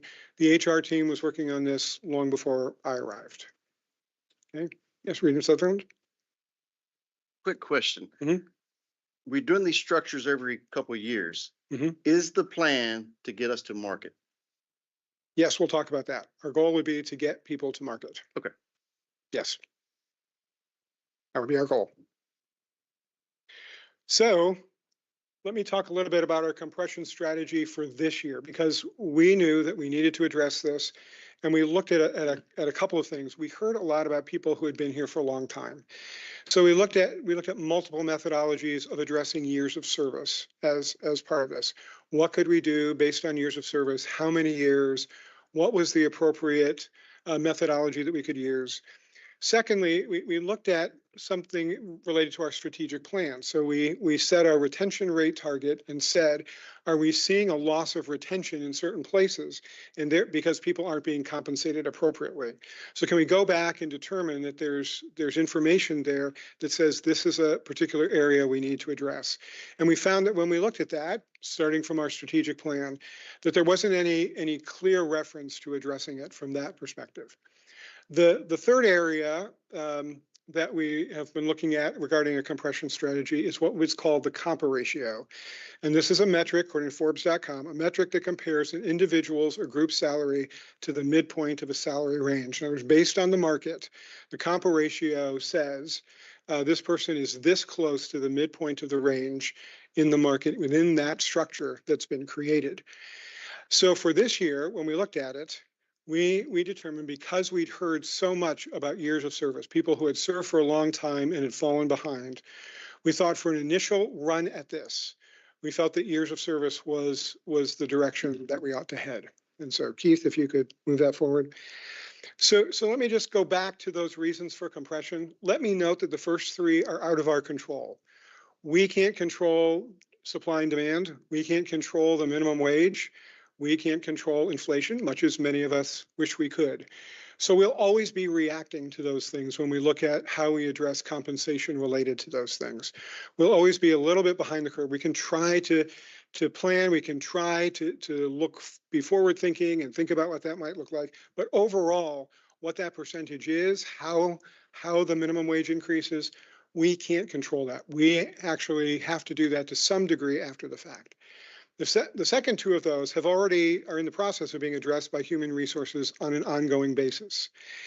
The third, compensation increases not occurring regularly, that happens in our budget annually. And that is something that we can address and look at. We look at it from the compensation structure with HR, and we look at it as we look at the budget on an every year basis. So next slide. So how we looked at fiscal year 26, we utilized years of service and taking 1% of the 3% budgeted because we felt that it had the most significant impact on compression without creating unrealistic budgetary expectations for our colleges. Some of them might be able to handle this a little easier than others, but we wanted to look at what has the right budgetary expectation on each of our colleges. For some of our colleges, this will be a stretch to do, but they've indicated through the president's leadership team that they're willing to take that on. Secondly, it allows us to continue salary adjustments for all of our employees, reducing the potential for new compression challenges. Because if we took all of those dollars and we addressed compression with it, now we're creating a new compression problem for people who aren't getting an increase this year. Thirdly, it affords each college the opportunity to address compensation directly if the budget allows for it. That's a possibility. If their budget is such, they can do more than this. They're not required to, but it does allow that, so that based college by college on what they're able to do, they can do that. And fourthly, it creates stability in an uncertain higher education environment because we're not sure what this next year is going to look like. We wanted to do something, I know it's relatively conservative, but we aren't sure what Pell is going to look like, as we've mentioned. We aren't sure how student enrollment is going to be affected on some of those things. So we felt like this was a reasonable ask of our colleges within what we were looking at. So next slide, please. So here was the plan of what we would do. 2% across the board for all of our employees. And then based on our years of service, to give 1% to those employees who have been here 5 years up to just under 10, give 1.5 to employees who have been here 10 up to about 15, give 2% to employees who have been here from 15 to 20 years, and 20 years plus 2.5. And I would note that's in addition to the 2% that they would receive. So they would receive a 2% salary adjustment and then another 1% off that new adjusted salary, or 2.5% on that adjusted salary, to try to take into account our employees who have had a long tenure of service across our KCTCS colleges. So 2% across the board, 1% related to this. Next slide. So here are some of our cost predictions, and we were working on this through last night, even into this morning, to try to look at some scenarios that we've been requested to put forward, just an understanding of how this affects all of us. So we wanted to put some dollars around it. Where I think it's important for you to note is that the next to the last column, the 2% increase plus 1% compression, that's the number that we've budgeted. At the bottom, you'll see it's $9.834 million. So that's what our colleges have built into the budget. We've built into the system office budget and the fire commission budget. That's the number that we've been working from. And this includes our benefits. So that's how we've structured the budget to this point. And so. Hey, Todd, we have yes. a question. Oh, yes. Regent Whitman. Sorry, before you just get too in depth in this, I just want to clarify a statement that you made. So you said we have budgeted 9.8, right, roughly? Yes, The correct. 2 plus the 1, the recommendation. Correct. So if we've budgeted, you mentioned that some colleges are going to find this to be a stretch, but if it's already budgeted, why would it be a stretch? Well, adding this part of the budget to them means that they may have to reduce some costs and some other things to make this dollar amount work for them. So in their total overall budget, we're asking them to increase it. I'll just pick E-Town since we're here. If we do a 2% increase and it's $398,000, and they're looking at their budget this year and they say, well, that's going to be that's a stretch for us. What we're seeing from performance-based funding and some of our other things, we're not getting that much of an increase this year. We're going to have to reduce some other things to cover that. That's what I mean by that. That's helpful. We have Dr. Linden. Come. I can speak to Regent Witten's question a little bit more, I think. Can everyone hear me? Okay. Okay. First of all, at Hazard, I'd like to say that we are in full support of addressing compensation and giving an annual raise across the board to our employees, and also beginning to address compression. We have a number of long-term employees. Many are going to fall into that 20 years plus category at Hazard, and we want to celebrate them and begin to reward them additionally in some way. We understand that it's a long time coming.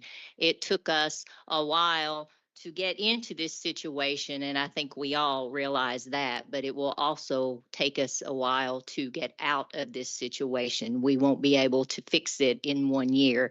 That's why I was pleased to see some of the trend analysis that's going on right now, because we do need a long-term plan to be able to address compensation and compression in the future.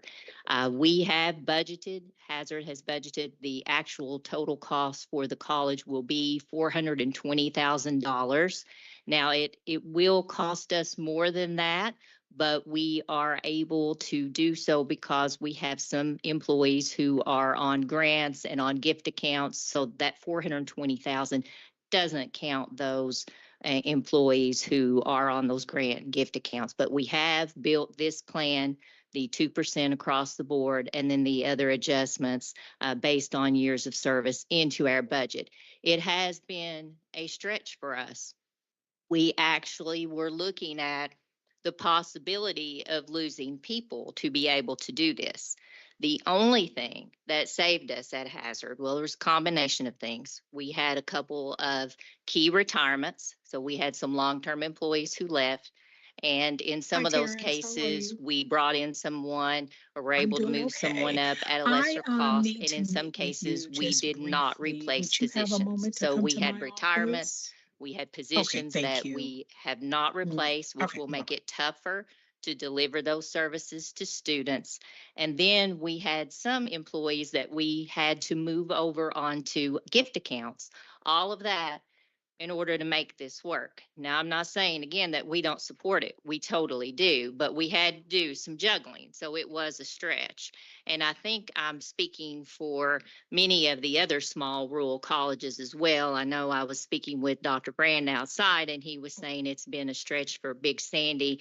And having spent some time at Southeast, I would say that it's a stretch for them to put this into their budget as well. You know, at Hazard, our enrollment is stable, but we're really not seeing increases other than in dual credit, which we all know doesn't really bring us in the tuition that we need, and in workforce. So we're really not seeing that huge jump in credential seeking students. So that enrollment's stable, but we're not seeing enough tuition come in to really cover the increases that we need.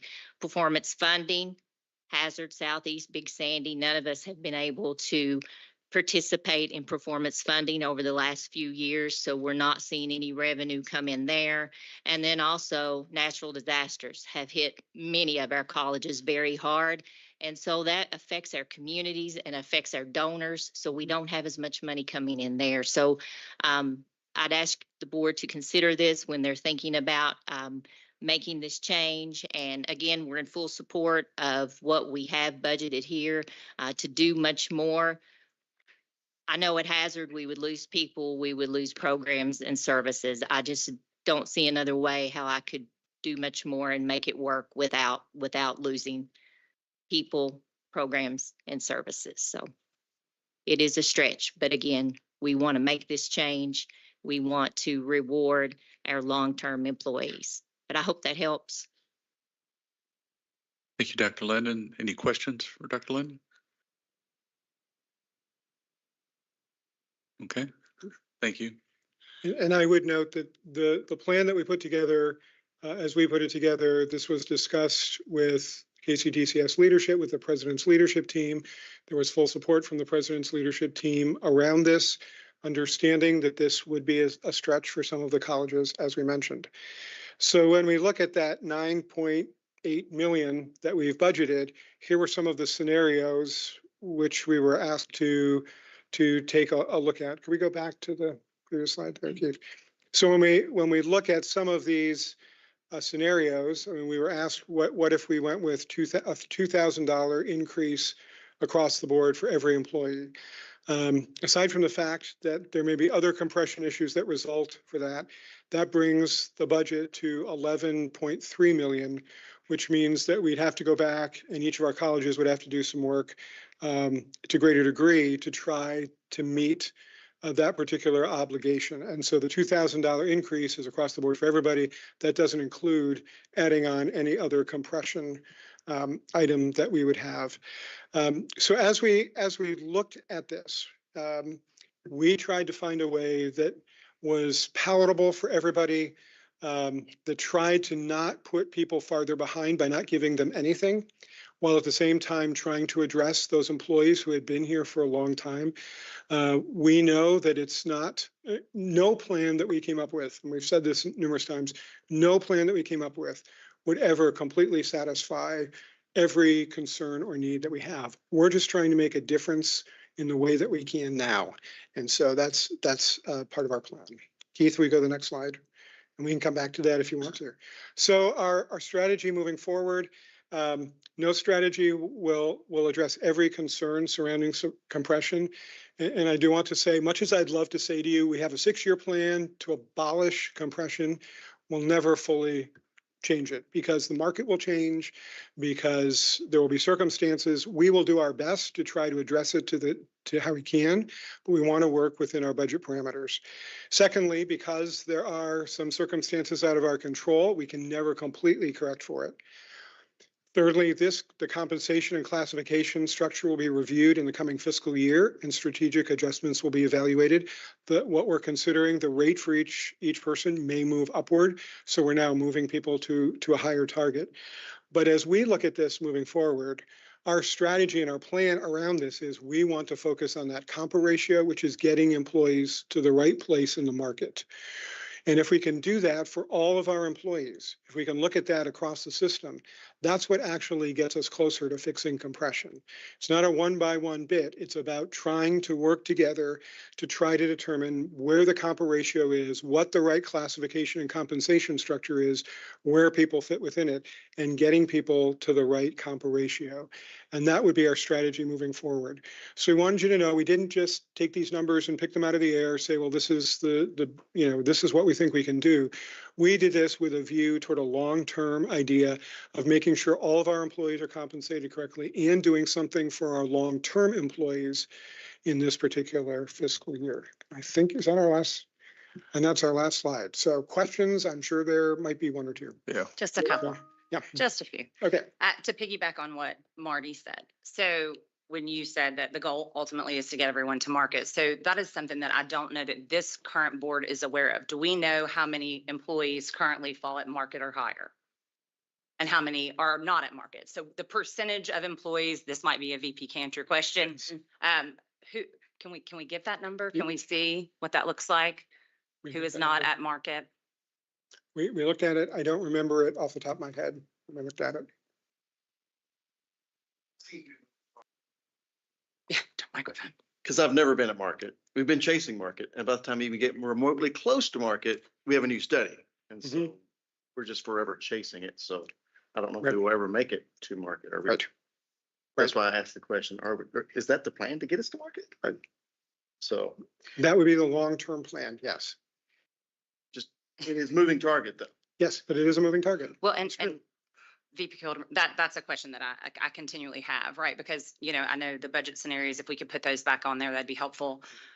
Regardless of whether we do a 2% increase or a $1,500 increase, if we give that increase across the board, any kind of increase across the board, we are in essence still creating, we're still patting the back of the compression problem. We're not actually fixing it because we're just doing it across the board. So that's really helpful to know. I mean, we asked for the information, the board did, and it was received in everybody's email that talked about the number of employees that we have and where they live, right? And we know that almost 90% of our employees make $75,000 or less. Correct.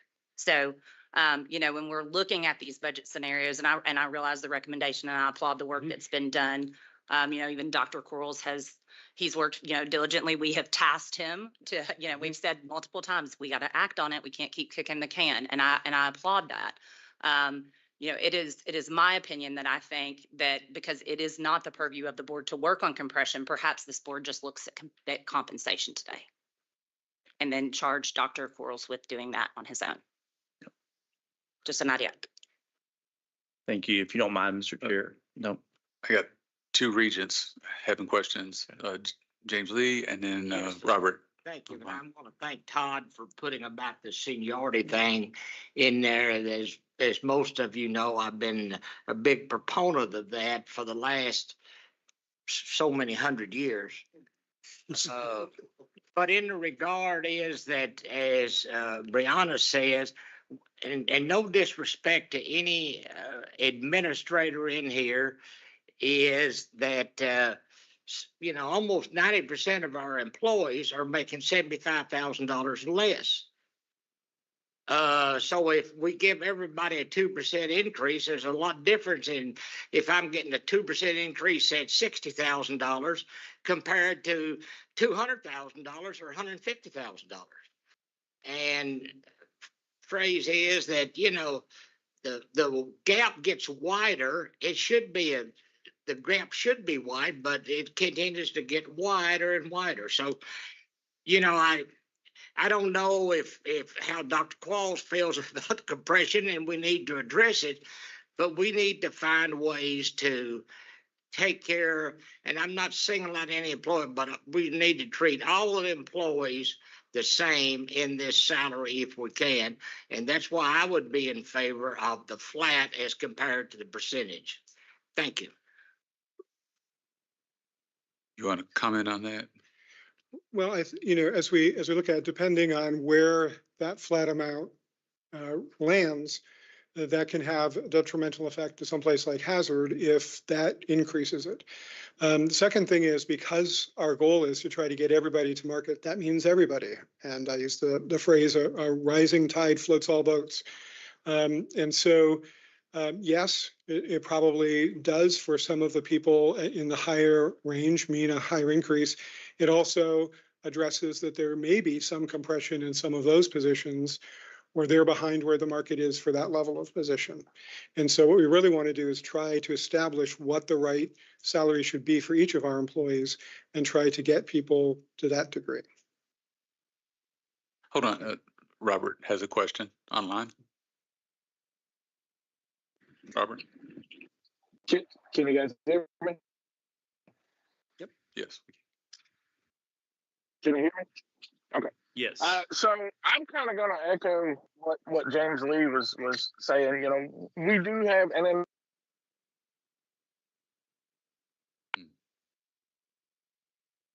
Regent Higdon.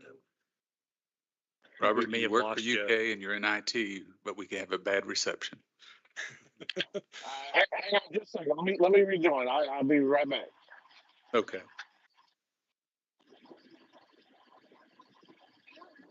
Yep. Okay.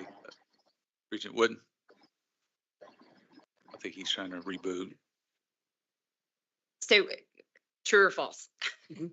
Not putting you on the spot here. Mhm. So would you say, and maybe this might be again, VP Cantor question, would you say that most employees at the administrative level or higher, which, I mean, when we assume that, we're assuming, you know, the $100,000 or less are typically faculty and staff, right? That's what we're kind of saying. Would you say true or false that most times when someone is hired in at that executive level, whatever level that may be, a market analysis is done for them? So chances are most of those folks are already at market. Would that be true or false?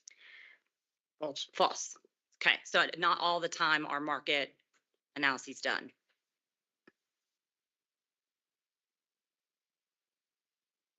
And it may depend on levels of years of service. It may depend on experience. Can be a lot of factors there, but a market analysis is done. They're not always brought in at that particular level. While Robert is trying to dial back in, Dr. Quarles? Yes. Well, first off, you all hired me to at least start to address this. And that's probably the most difficult task. I've had to learn a lot about this, to be honest with you. And so over the past year, we've taken a lot of input from you. We had some deep dive conversations on this, and we really tasked not just VP Cantor and our CFO Kilburn, but PLT as well to come up with this, because a point that was made earlier is that our colleges are at different stages on this as well. And I know that they're being very proactive to do what they can, and some fortunately can do more to address compression than they have in the past. And so just to let you know what's going on around the state, I've shared this with some of you already. The University of Kentucky adopted a 1.5% pay increase. EKU, Western, and Murray have done 2%. I'm not sure what the others have done, but so we're coming out the starting gate with this proposal going beyond what the other public 4 years were doing as well. And so that's point one. Number two is that per board policy, we ask and actually require our presidents to budget in up to 3% of the budget. And that is, that's going to be routine standard operating procedure going forward. And it's up to you all to decide how much of that 3% you want to use. And if you notice in the recommended scenario, it's actually above 3%. So they have actually gone above and beyond and have found money. In some cases, like Hazard, you know, it's it may be a more difficult process. And I know that there's others in that. So I just want to commend PLT for going above and beyond what the bare minimum requirement was to come up with this. But something that I talked with Regent Sutherland this week on is that this is a start. This is a start. And to my knowledge, and maybe I'm wrong, that it's been a quarter century since there's been a deliberate action to address compression. Now, it can be argued through the history of the pay or no pay increases since 2008 that each one of those does in its own way address compression whenever there's a salary increase. But this is an opportunity for us to just get that snowball rolling off the mountain. Let's just get it going.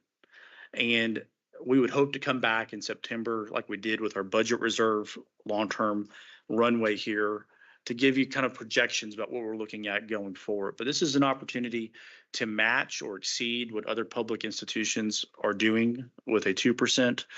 And then that additional percent based off years of service, at least start addressing compression. And I think that that's better than nothing. It helps us get this this conversation going, but it also has action behind it. And so I just wanted to let you know that I appreciate PLT for budgeting and going beyond the 3% to get us here. They have endorsed this. Our staff has looked at several different scenarios.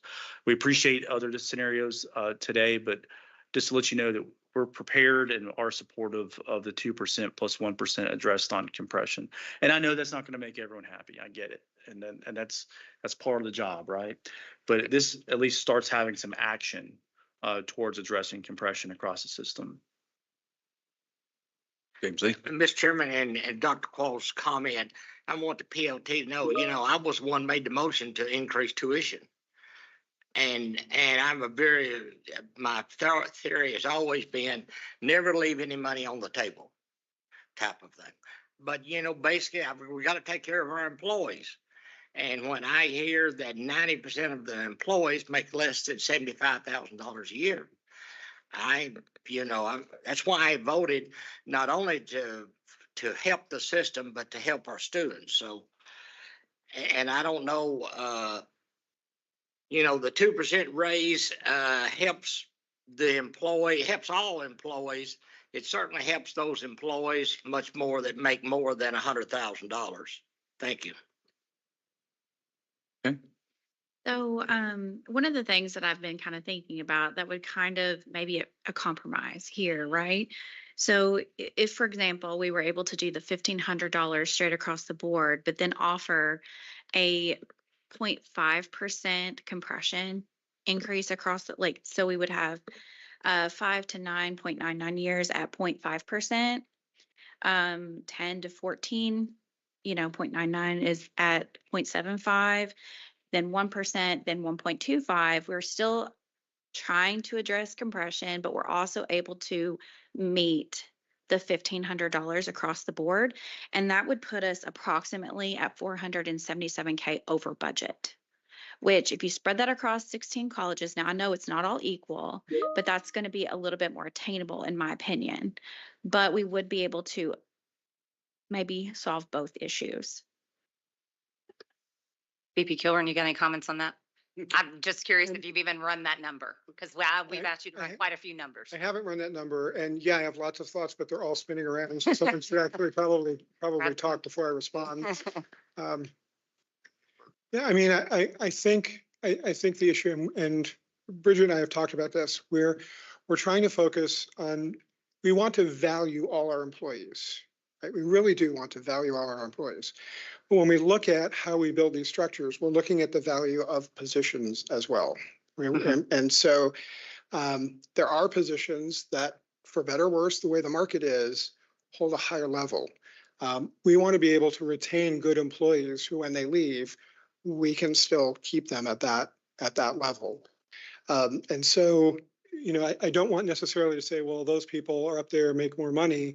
We want to try and keep that position competitive in the market in the years ahead. And I would say overall, everybody's to some degree at the same level. We need a little more research on this, but everybody's in the same level as far as not everybody's at the median of their pay standard. So we'd like to get people there, but at every level. And we want to be able to try to address that. So that's part of why we came up with this. We also felt like 1% toward compression made a significant impact for our long-term employees. And so we're trying to say, we've heard you, we want to try to address that, and we don't want to reduce that either. We felt it was kind of the median and stretch us as far as we could and did the best that we could for our employees across the board. But when we do the annual salary schedule review, isn't that something that you look at?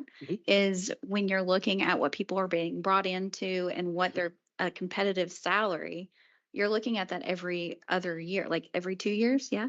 Right. The structure is being considered every 2 years. And I don't know how long it was before. Bridget, do you know how long it was before? When was the last salary compensation structure done prior to the last one that we did? Probably about 7 or 8 years ago, wasn't it? Yeah. Yeah. Yeah. Yeah. It's been a while. I mean, I really think I commend all of the suggestions, and I've had conversations with different regions. We got to get a start somewhere, and there's no 100% going to make everybody happy. But at least it will make us all happy that we're going to start working on it.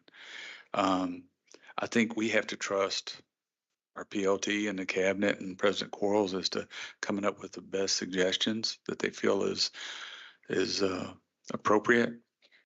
And I think that they have done that with a lot of thought. I do understand the reasoning behind the flat increases. I totally do. I also understand the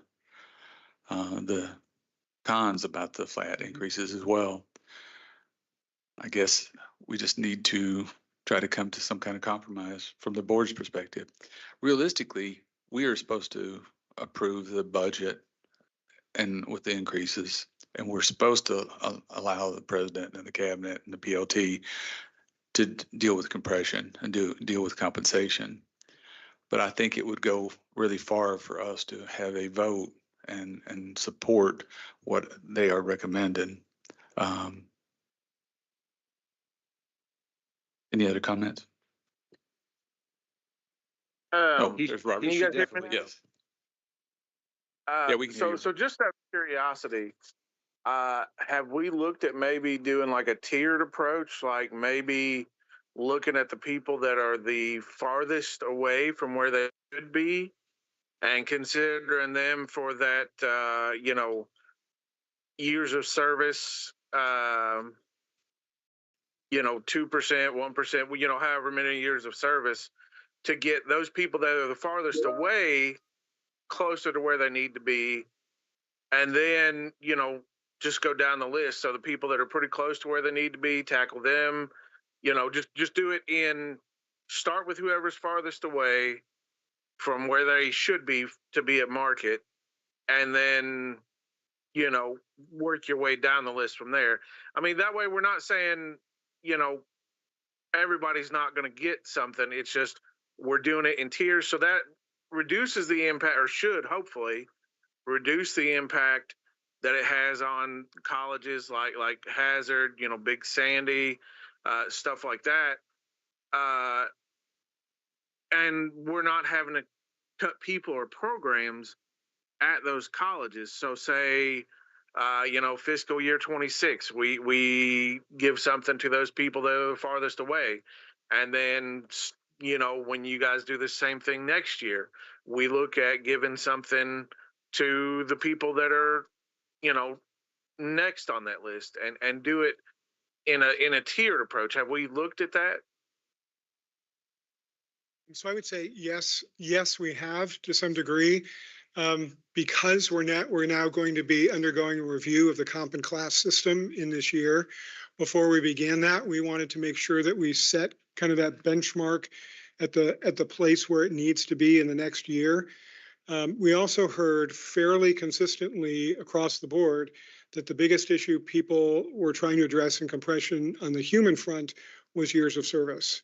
So we looked at it from that perspective, but that's why we're suggesting from the long-term approach, it would be how do we look at each of our employees in relationship to this compa ratio in their classification to try to get them as close to that as it possibly can be.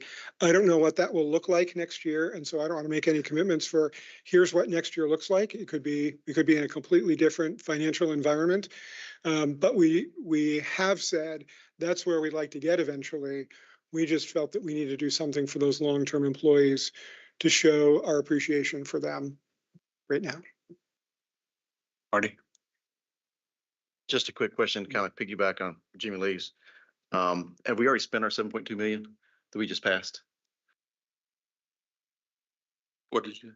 Sorry. The previous vote was we just raised the tuition $6 and $6 times $1 equals out to 7.2 million.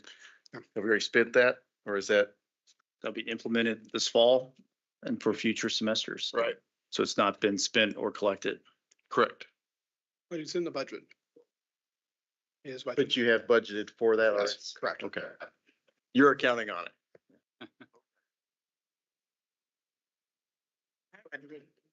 Another question. Yeah, James. Todd. So you already spent. Todd, in reference, if we voted for like the 2% raise and 1% compression, so everybody gets a 2% raise, is that correct? That is correct. Yes. Plus those people over 20 years get an extra 0.5% raise, is that correct? No, 2.5. 2.5 more than that 2%. 2.5 more. Yes, So basically, the people that are 10 to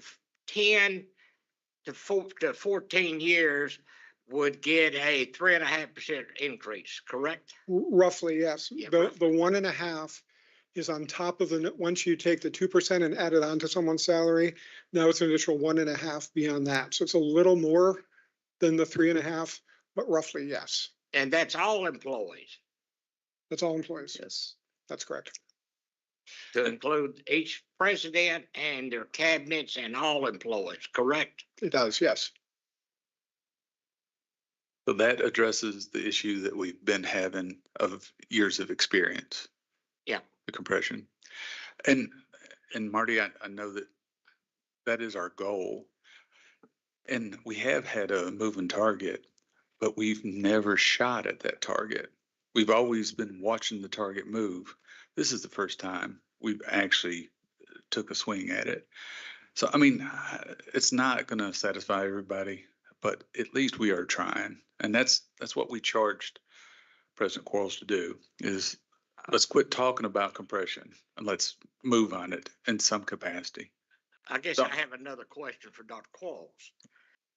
Let's talk about college. Don't boo me, college president. Let's talk about college presidents.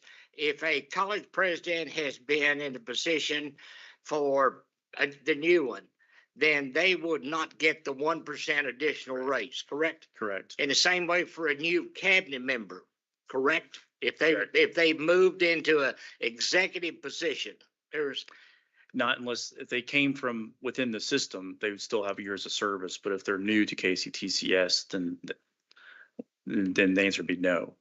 And I think, and perhaps VP Cantor, if you got the percentage of employees that fall in these 4 categories, I think that correct me if I'm wrong, but roughly 1/3 of our employees would be in that 0 to 5. And so roughly 2/3 would be getting a compression adjustment. So two out of 3. And then, for those that have been here the served us the longest, a 4.5% pay increase. VP Cantor, do you have that actual breakdown? I'd love that. Right, like the percentage of employees that fall in those ranges? Because Dr. Quarles, you just said 1/3 will I not think get that's roughly anything. Is that correct? It needs to be confirmed. Okay. Yes. Doesn't it stand to reason that those that are in the 0 to 5 category are least affected by this to begin with? Right. So in some ways, this is part of the elegance of doing it this way is that we're weighting it towards those that are probably feeling it most. Yeah. Yes, that was our attempt to No, do.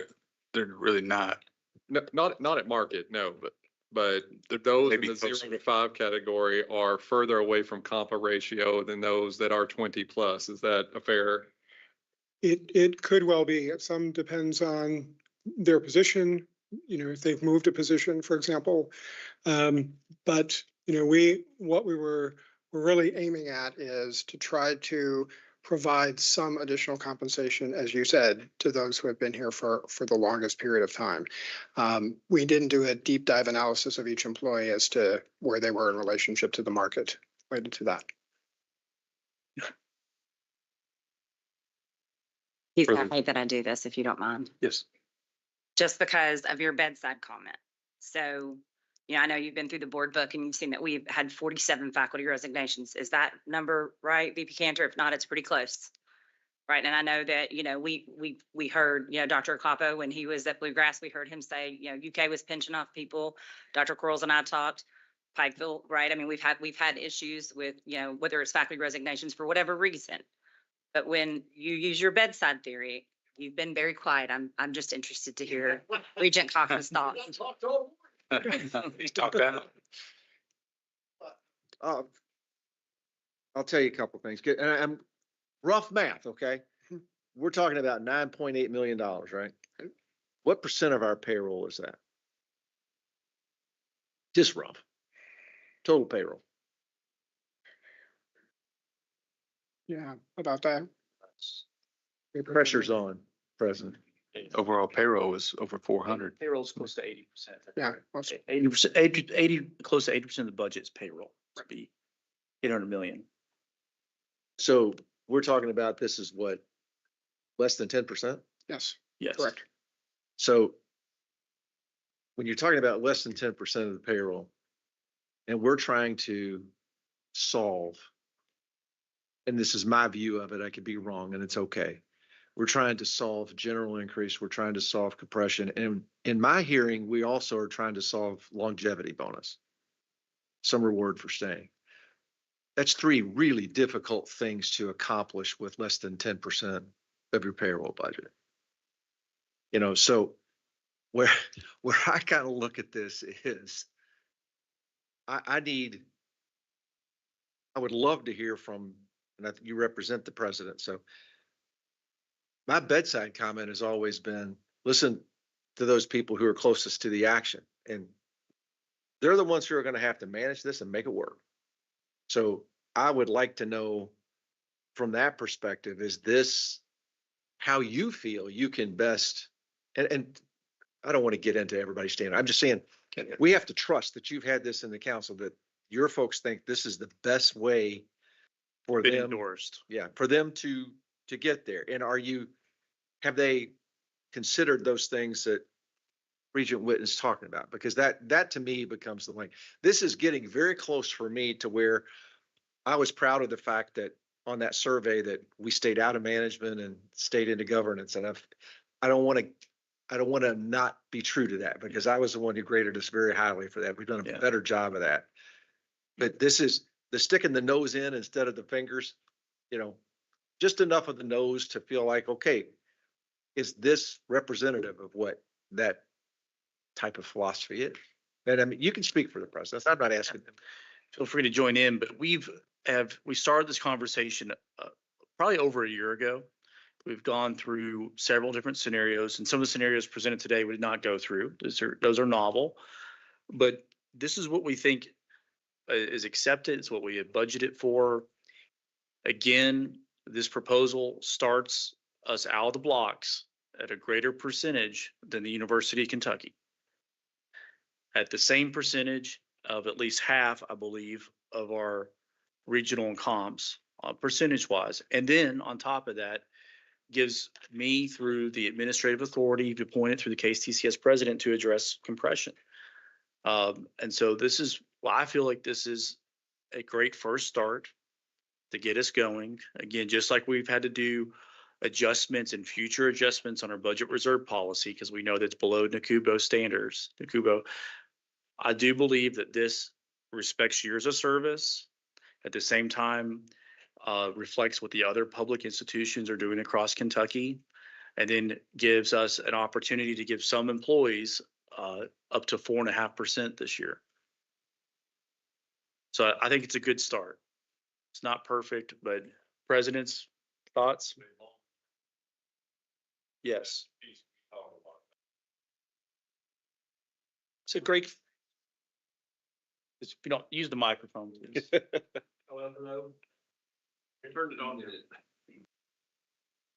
Are we good? Yeah. Okay. Greg Feeney from BCTC. Dr. Capo was referenced earlier, and when he came in, I was encouraged because this was a major goal of his. And one of the reasons why I pursued this role, I'm a year and 7 months in. One of the reasons why I pursued this role after 26 years being at BCTC is I liked the direction that we were heading. And so I am dedicated to continuing that work. There's many reasons why I'm happy with Dr. Kroll's leadership, but one of them is this is a priority for him as well. And I've been very happy, and not just me being happy, with how much dialogue we have had over this the past year, but I've had that dialogue locally at the college as well, because I'm dedicated to involving our faculty and staff. I will say this, by far, our faculty and staff who are not over the years, I would say prior to Dr. Acapo, are not used to being recognized in this way, and they are thrilled with this package. Does that mean every single employee at our colleges? No, that doesn't happen. But the vast majority of them are really happy with this step, and they're very encouraged by what it means for the future, because they view this, because this is how I have communicated it. This is just another step in the process. As long as I am there, I am dedicated to this. I feel like we have the same thing among PLT as well as Dr. Coyle's leadership. I know with my own team, we did a lot of work to make this happen, and reviewed every scenario that we had. So I just want to speak from BCTC standpoint, we are in full support of this. Any scenario, yes, that came forward, absolutely. Yep. Talked about it at faculty council, talked about it in what we call our academic planning team, and that's a large kind of mid-management team, and any college presentation that I had. Thank you. Ty Handy with Jefferson. This problem started about 15 or more years ago with lack of pay raises, period. And because of that lack of pay raises, we had people with 5, 6, 7 years of experience with us who are making the same or even less than entry-level folks. It didn't matter what level of the institution, whether you were talking about housekeeping or administration, we had this problem throughout the college. We've never successfully had a model to address it, period. And then on several years, we punted the problem by giving a flat increase, which moves everybody up $1,000 or $2,000 and does nothing to affect the seniority going forward. So we have to fix it in two ways. One, it took 10 or 15 years to fix it. We have to commit to, let's say, 7 to 10 to fix it. We can't fix it in one fell swoop. We're going to have a compression model that we follow year after year after year for a number of years to get us back to where we should be. And there are going to be a generation of employees in the middle of this who pay a price for that because they wrote it down and now they're going to have to write it back up. But we just don't have the resources to do that, because if we don't do a percentage-based increase for our newest employees, we're recreating the compression problem for our new folks. So we have to have a twofold model to dig ourselves out of this. A base increase, call it a cost of living adjustment, that keeps us competitive so we're not hiring in new people at the same or higher than we have people with 1, 3, 5 years of experience. We have to have that piece. And we have to have a compression piece that, with a system office trying to manage 3,500 employees, is probably going to be more than that, probably going to be years of service based. And then the individual colleges, we have to find resources to fix the little nuances that crop up from that. I am so pleased to finally have a model, first time I've been here in 10 years, that we've actually budgeted a salary increase from day one. Usually what we budget is no salary increase. We'll wait and see if there's money left over. And guess what? There's never any money left over. That old model has been swept away under Dr. Coral's leadership, and I am so happy to be in a place where we have a model that can address both. And so I am fully supportive of this, with the caveat that we got to keep doing it year after year after year for the next 5 years, 7 years, whatever it takes to get us where we need to be. But I am really happy to have a budget model that values our people first.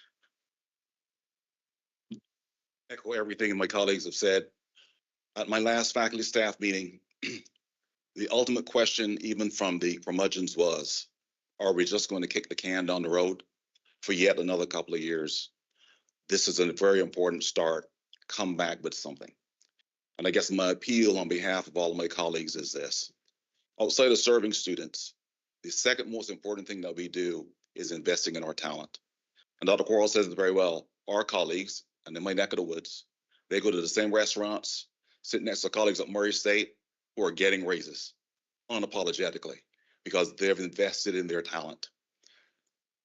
I believe, from my perspective, at the end of the day, this is a real critical, historic, transformative point for all of us, and we can always build on it in the future. But I would hate to see it lost if we gravitate towards the differences, really with a couple of varying standpoints. So I just want to encourage us to move forward with this motion. Thank you.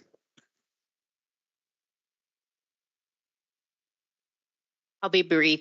Jennifer Linden at Hazard. Did just want to mention to the board that one reason the presidents are very excited about this proposal is that it does begin to chip away at the iceberg. We realize there's an iceberg and we realize that we're chipping away, but we have now a long-term plan. We have a plan to begin to address compression. The majority, well, I don't know that I want to say the majority, but a large percentage of our employees at Hazard will receive at least the 3%, and so many will receive that 4.5% with this plan. And while you heard me talk about that it was a little tough for us, it was, but we fully support this plan, and we are excited about moving forward with Dr. Quarles' leadership in developing a more long-term sustainable plan to sustain continued increases in salaries in the future. And I want the board to know that all of the presidents, we do look at inequities in salaries as we are making adjustments. So can we address everything all at once? No. Can we bring everybody to market? No. But for example, if I am looking at someone in a pay band 8 who's been there 5 years and I want to make an increase because they're getting some additional job duties, well, I look at that, but I also have HR run a check and we look at, are there any inequities elsewhere that we can begin to address? So we do, as presidents, try to address salary inequities throughout the year. Can we address them all? No, but we do try to look and make adjustments where we can and within the scope of our budget and what we're able to do. Thank you. I want to say thank you to all the presidents. Yep. And we actually just hot off the press, we got the numbers in for those number of employees in these different bands. So 0 to 5 is 1,762, is roughly around 42% in that first band. Second band, 5 to 10 years, is 673. 10 to 15 is 453. 15 to 20 is 354, and then those 20 or more years with the system is 729, which is 18% of our workforce.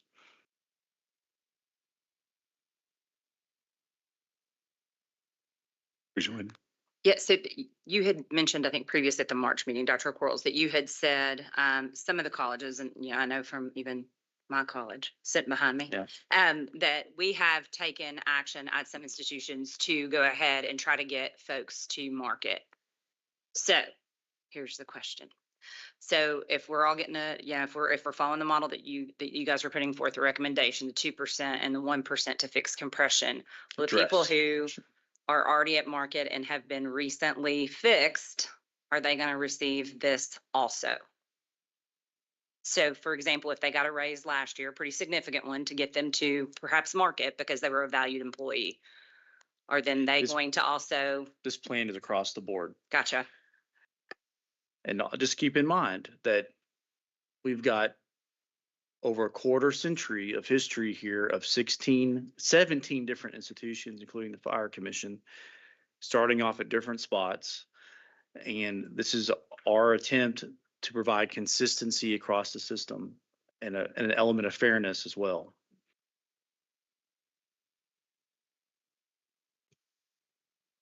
Has there been an analysis done? Because what I'm hearing from the presidents is that there's an acknowledgement that this is just a first step. Yes. If we were to accept this recommendation, how long would it take for us to get to compa ratio market?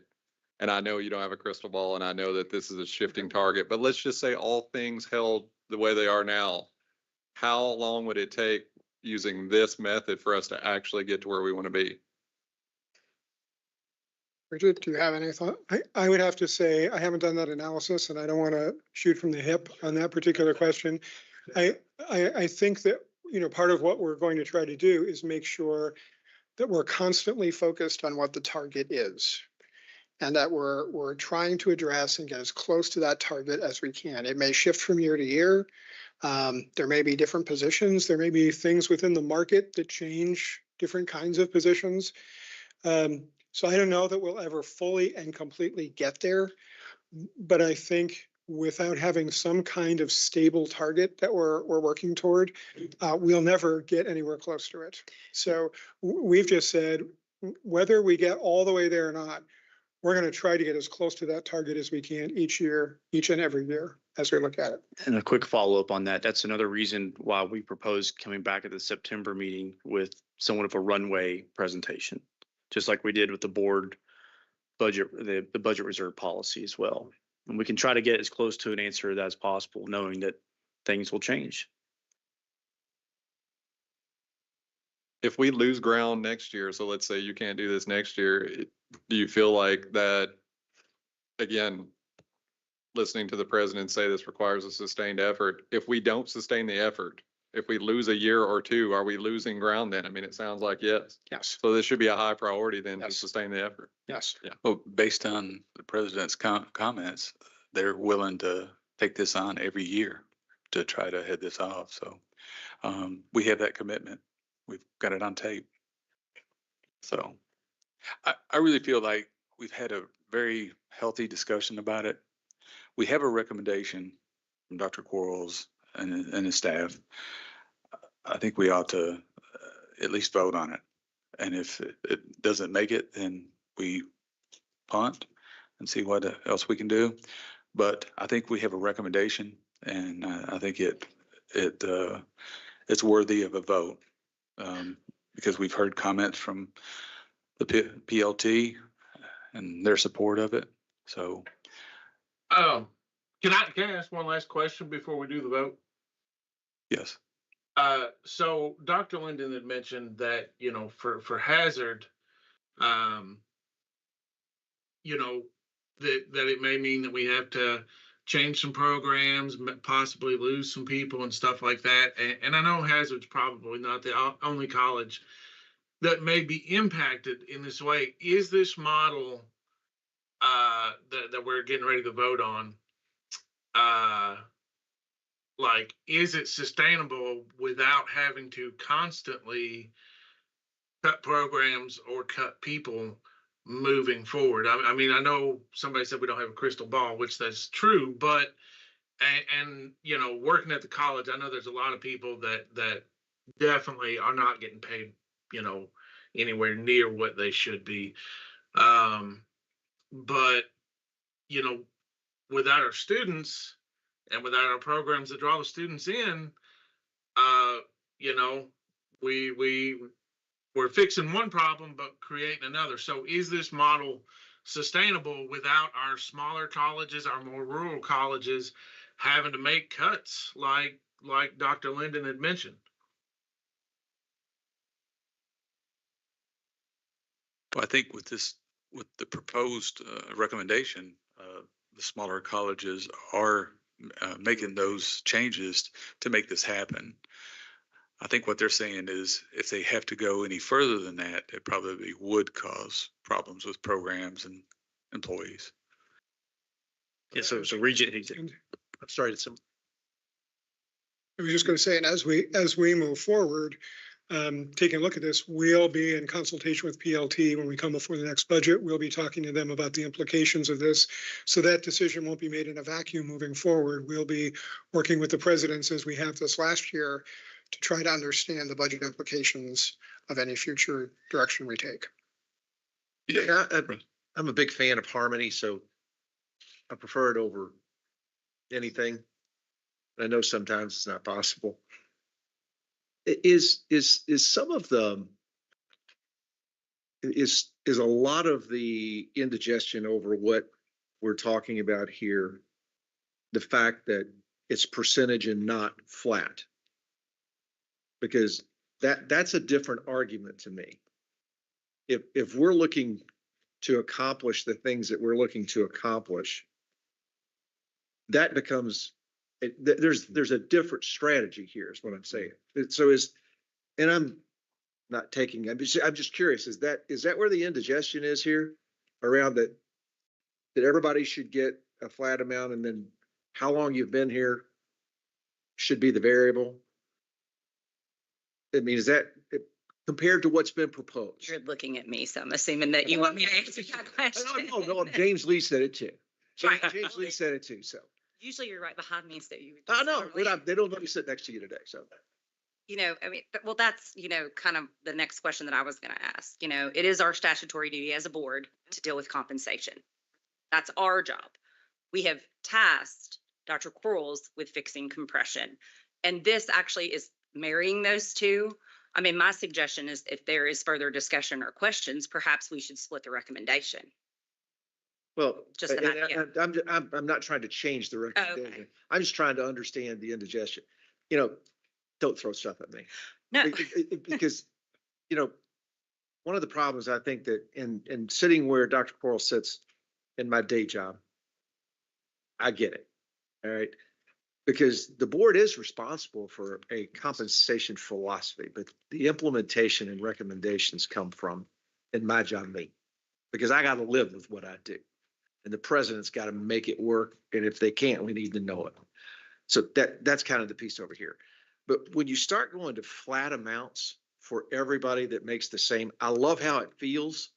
But the reality of it is, and stop me if I'm wrong, you're just making compression worse. Yes. When you do that. I mean, I wish that weren't true. You're making compression worse either way. I'm not Well, worse. I actually asked Mr. Kilburn this question, so if he wants to proffer that answer to me, that would be great, because we've already had this conversation. Would you mind telling everyone what you said about that? About if we went with, Whether it's a percentage or an actual number, how that affects compression, really, right, I mean, in a little bit different ways, but it still affects compression. it does affect compression. I think there are more long-term consequences by doing a flat amount, because now you're sort of moving the whole target all together for everybody. And that's, Well, my data size is where I live, and that's a good way to mess everything up in a compensation. Well, that would be true. I think Yeah. if the majority of our employees were not sitting at $75,000 or lower, Well, right? you know, I what I'm think saying? I think that what but we're if you saying, get to- you also talk about compa ratios. we're moving. It's them for up. what that job is. And that's where it gets complicated in my way of thinking. So I mean, one of the more frustrating things I've heard in this conversation was you saying, I've never been at market. I mean, and that's awful. I mean, I think we need to really think about how this plan leads to that. Now, what I thought I heard the president say was this is the way we begin to get at that.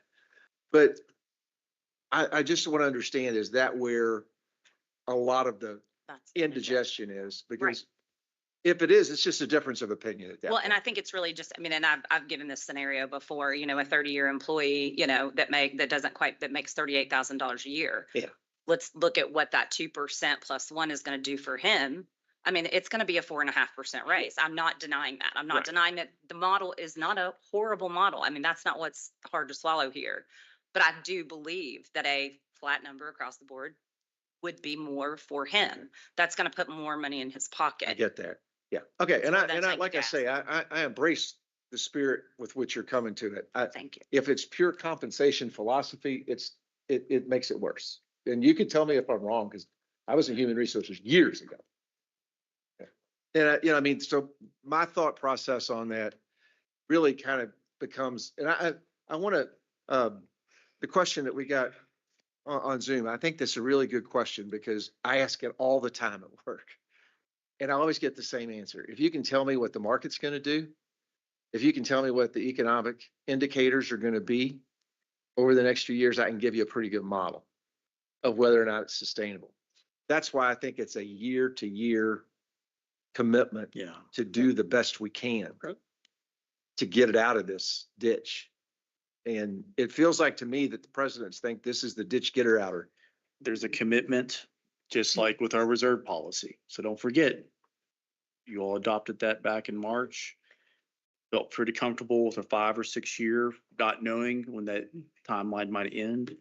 And that's somewhat of a similar approach here. It's like, let's get started. We've been at, it's my understanding you all have asked for this for some time now. Got a plan that's endorsed, ready to be implemented, ready to be looked at and monitored. Does not make everybody happy. I get it, but it's taken over 2 decades, to my knowledge, for us to end up where we're at. You all took a tough vote a year ago with the reclassification that was led our VP. That didn't make everybody happy, but it made us more aligned. Again, the first alignment in 2 decades. This is the same sort of mentality. This is the first alignment or step out of the lunar manual module onto new territory. Dr. Quarles, if you don't mind, this is the question I was going to ask you a minute ago. So you and I had previously talked on the phone, but we had talked about the idea of the board being presented with a compression model in September. Is that correct? This coming September, Right. yes. Okay, I just, for the audience listening, I would just like for them, because, we're bound to get tons of questions Sure. and comments and emails. So I just didn't know we could expect to see that. Thank you. Yes. Okay, we have a motion. Oh, well, I'm sorry. We have a recommendation. I apologize. We have a recommendation that the KCTCS Board of Regents approve a 2% compensation increase for all regular full-time and regular part-time faculty and staff who are actively employed on or before March 31st, 2025, and approve the allocation of the additional 1% to be used for addressing salary compression as determined by KCTCS leadership. Do I have a motion for this recommendation? Well, do you need a motion? I need a motion. That's a recommendation. This is Candace McGraw. I'll make the motion. Okay, we have Regent Schaus made the motion. Candace, do you want to second it? Yes, I'll second it. Okay, we have a motion and a second. Chair Martin, Yes. Vice Chair Hamilton, Yes. Secretary Witten, Yes. Regent Cox, Yes. Regent Girdler, Regent Hall, Yes. Regent Higdon, Yes. Regent McGraw, Yes. Regent Powers, Yes. Regent Rabinowitz, Regent Schaus, Yes. Regent Stevens, Yes, I'd like to explain my vote, please. I was really concerned when the president started talking and Ty got up and started walking back and forth. I didn't know what you were going to say, but you did a good job. So I vote yes. and Regent Sutherland. We trust you. Yes. The motion passes unanimously. Thank you all. That was a very healthy and robust conversation, which warranted it. It really did.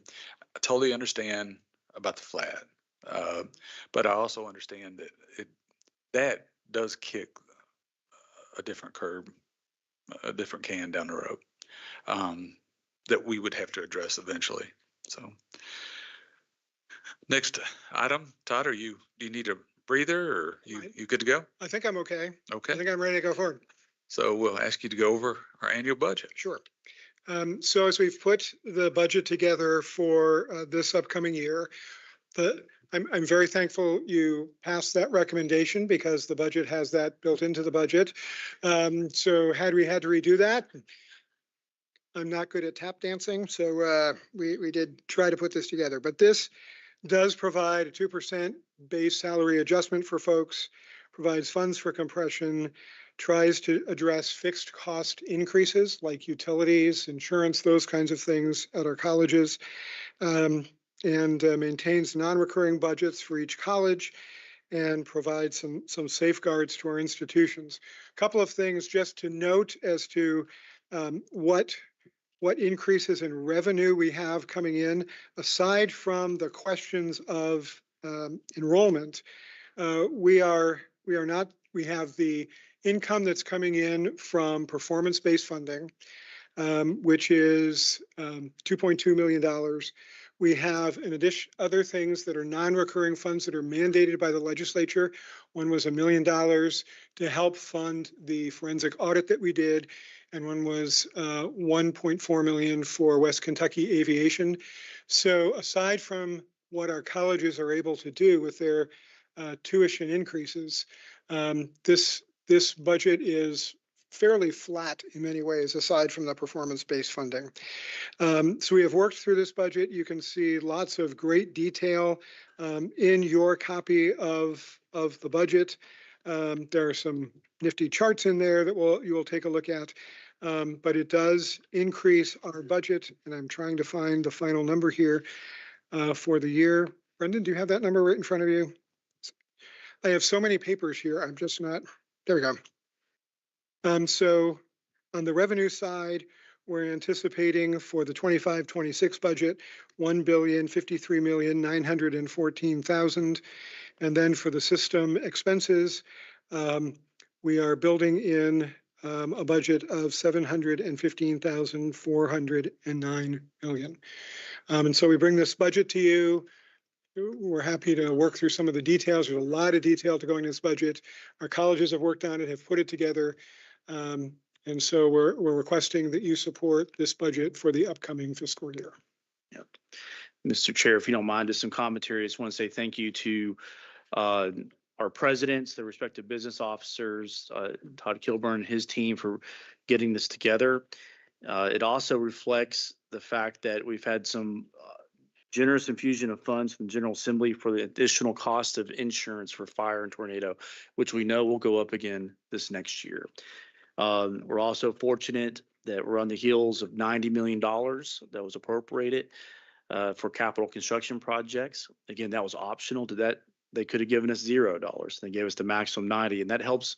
And if you come from a college that perhaps doesn't get a new build, what that does, it puts you further along ahead of schedule because we don't have to advocate for those buildings that got funded. So that's a good thing for everybody. It's also important to realize that coming into this budget session, there's active conversations about changing the performance-based funding. We were at the Capitol yesterday. It is likely there'll be performance-based funding changes. And we'll be right in the middle of that discussion.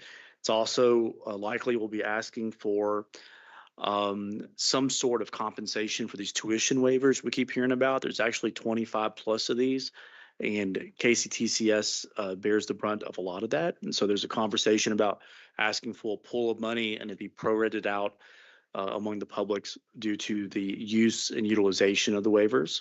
Still free to the students and the recipients, but we would get some sort of coverage for that.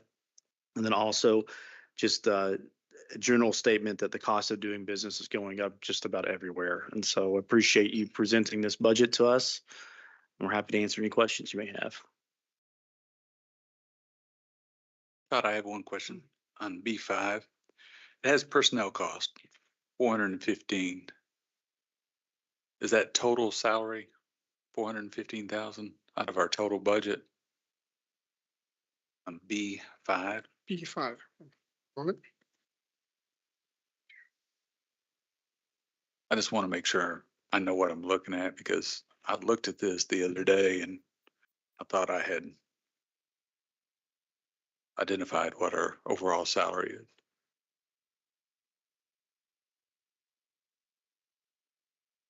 Over on the Gotcha.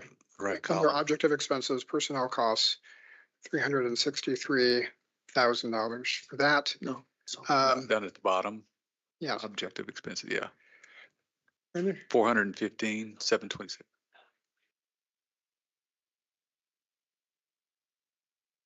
That's the So total of everything. Okay, so 415 is salary and benefits. Yes. Okay. I just want to make sure. That's the number I was using, but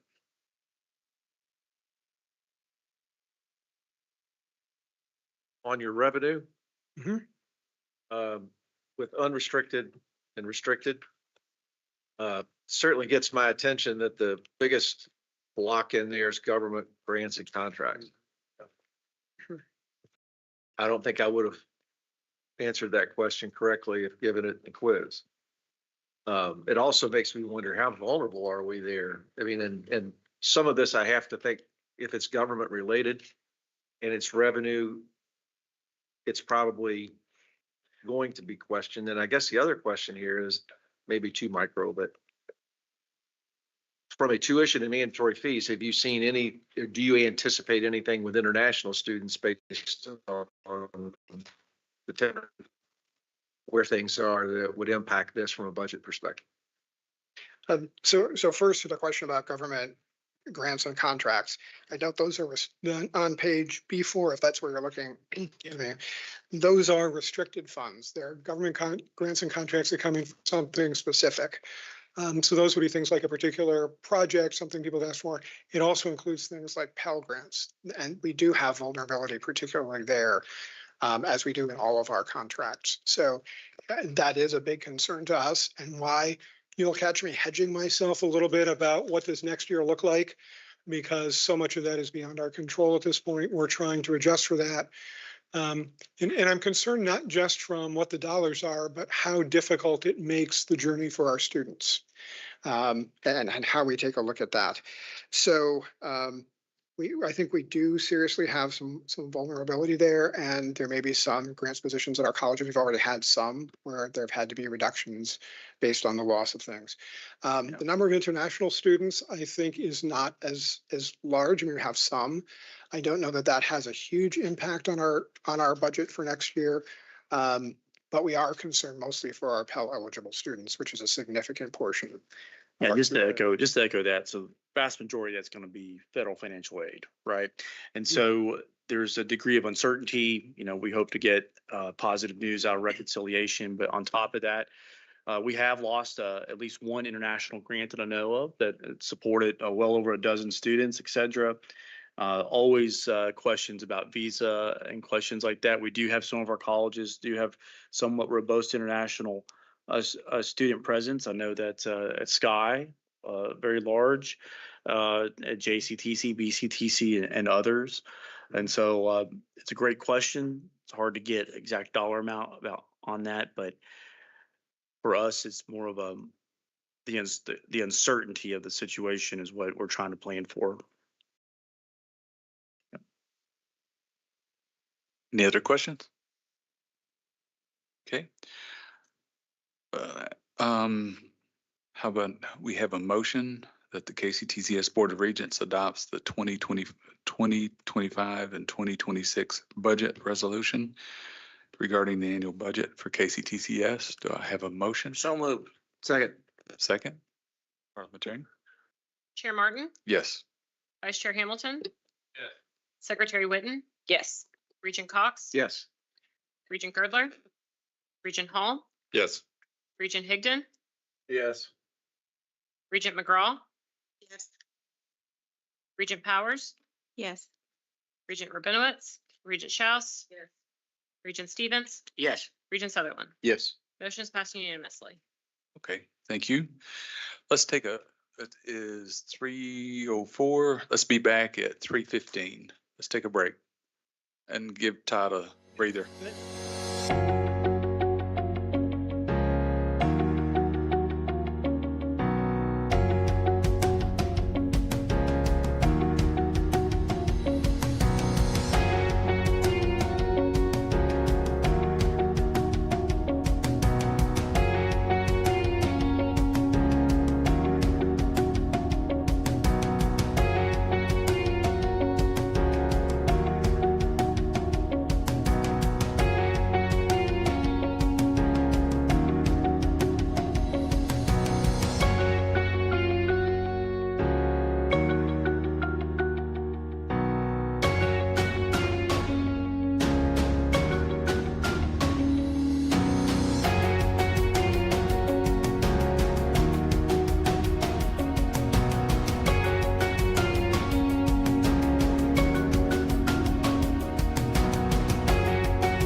Okay, we had a kind of an extended break there. I apologize.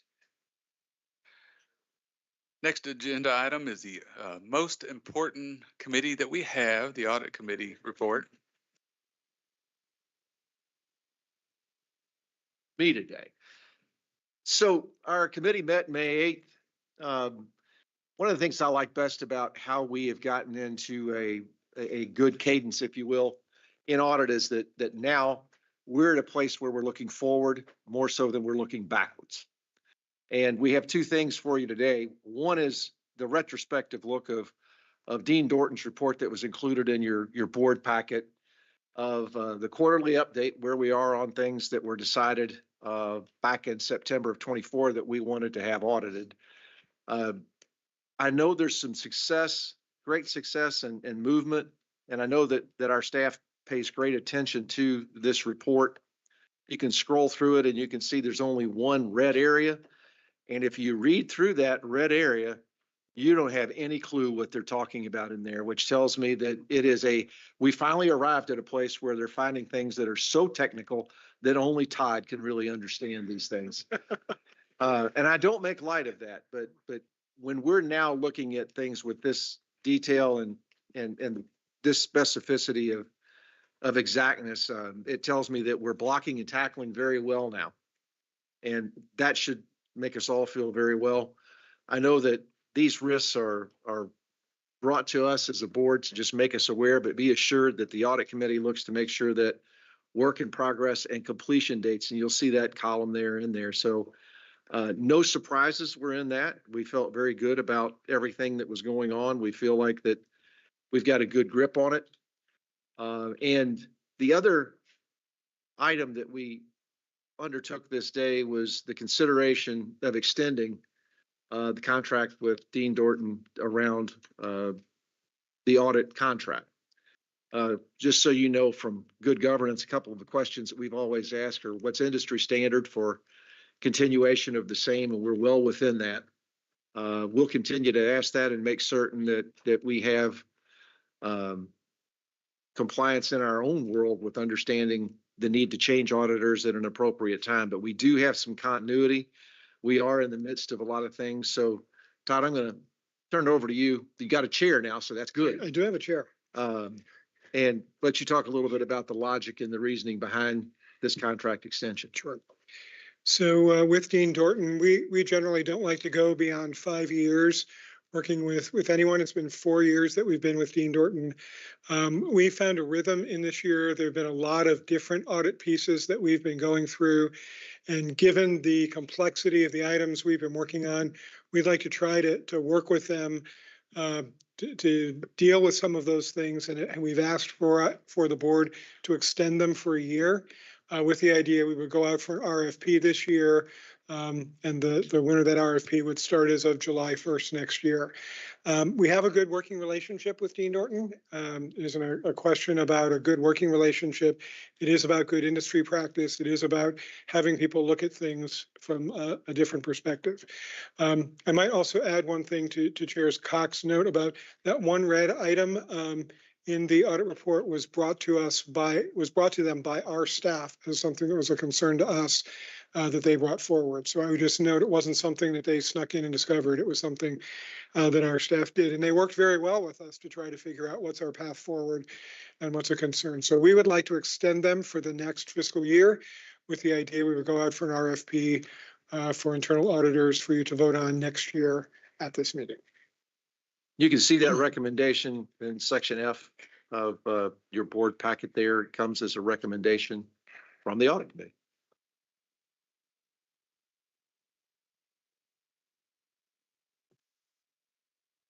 Any questions for the audit committee? I agree with Russ that when you have to make those kind of recommendations, you are definitely earning your keep because you're having to dig deep. So appreciate that. Next agenda item is the internal audit contract extension. Yeah, it comes as form of a motion. Okay. Recommendation. So this, yeah, I made that mistake earlier, Russ, Need and was corrected.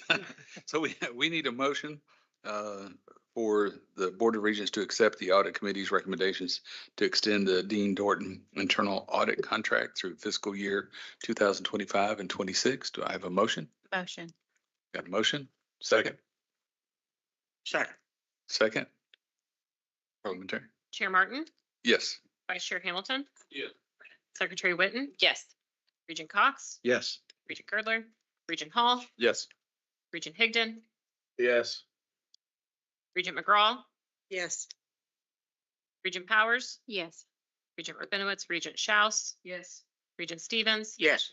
Regent Sutherland. Yes. Motion passes unanimously. Okay, thank you very much. Continuation of the Todd Show.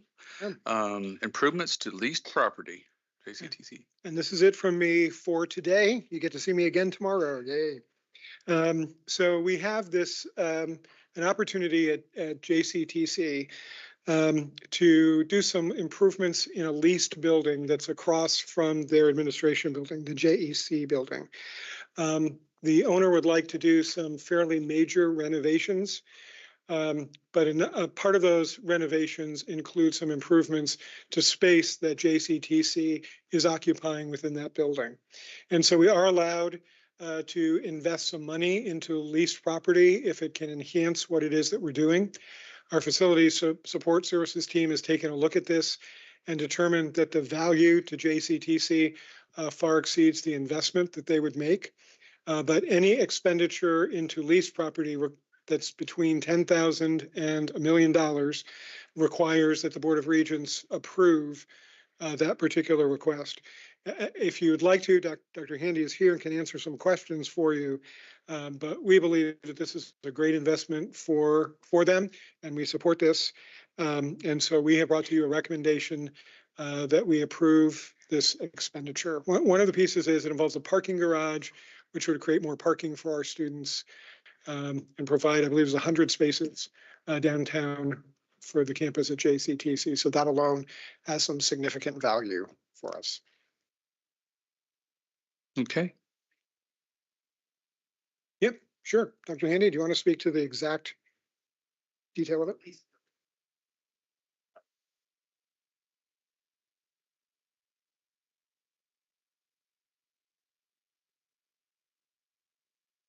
This is the building that our foundation acquired for us in 2005. And at that time, it was in bad need of some repairs. Fast forward 10 years when I arrived, it was presented to me by the president of the system at that time that this building had the potential to bankrupt our foundation because it was one major catastrophe, roof problem, HVAC problem away from draining all of our unrestricted monies and bankrupting our foundation. So we worked hard to sell the building and we did sell it, but we still have a 25% interest in that. There's a major owner. They're now selling it to what I'm going to call a white knight who's coming in, going to invest about $50 million in the total renovation of the structure, including taking down the parking structure that's there that's in terrible shape and building a new parking structure.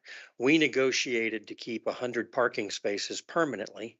All of our student services functions, records, admissions, bursar, all financial aid, they're all in that one location. Before they were spread out all over the college and it was not a good student-centered approach. So, and we've never been able to secure the funding to build a student affairs building.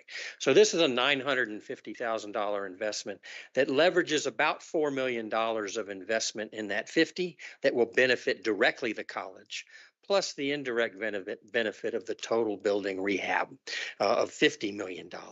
So we feel like it's a bargain for us because our ability to relocate all those people, should a major event happen in that space that we can't use it anymore, it's going to be a tremendous burden for us. We don't have that capacity.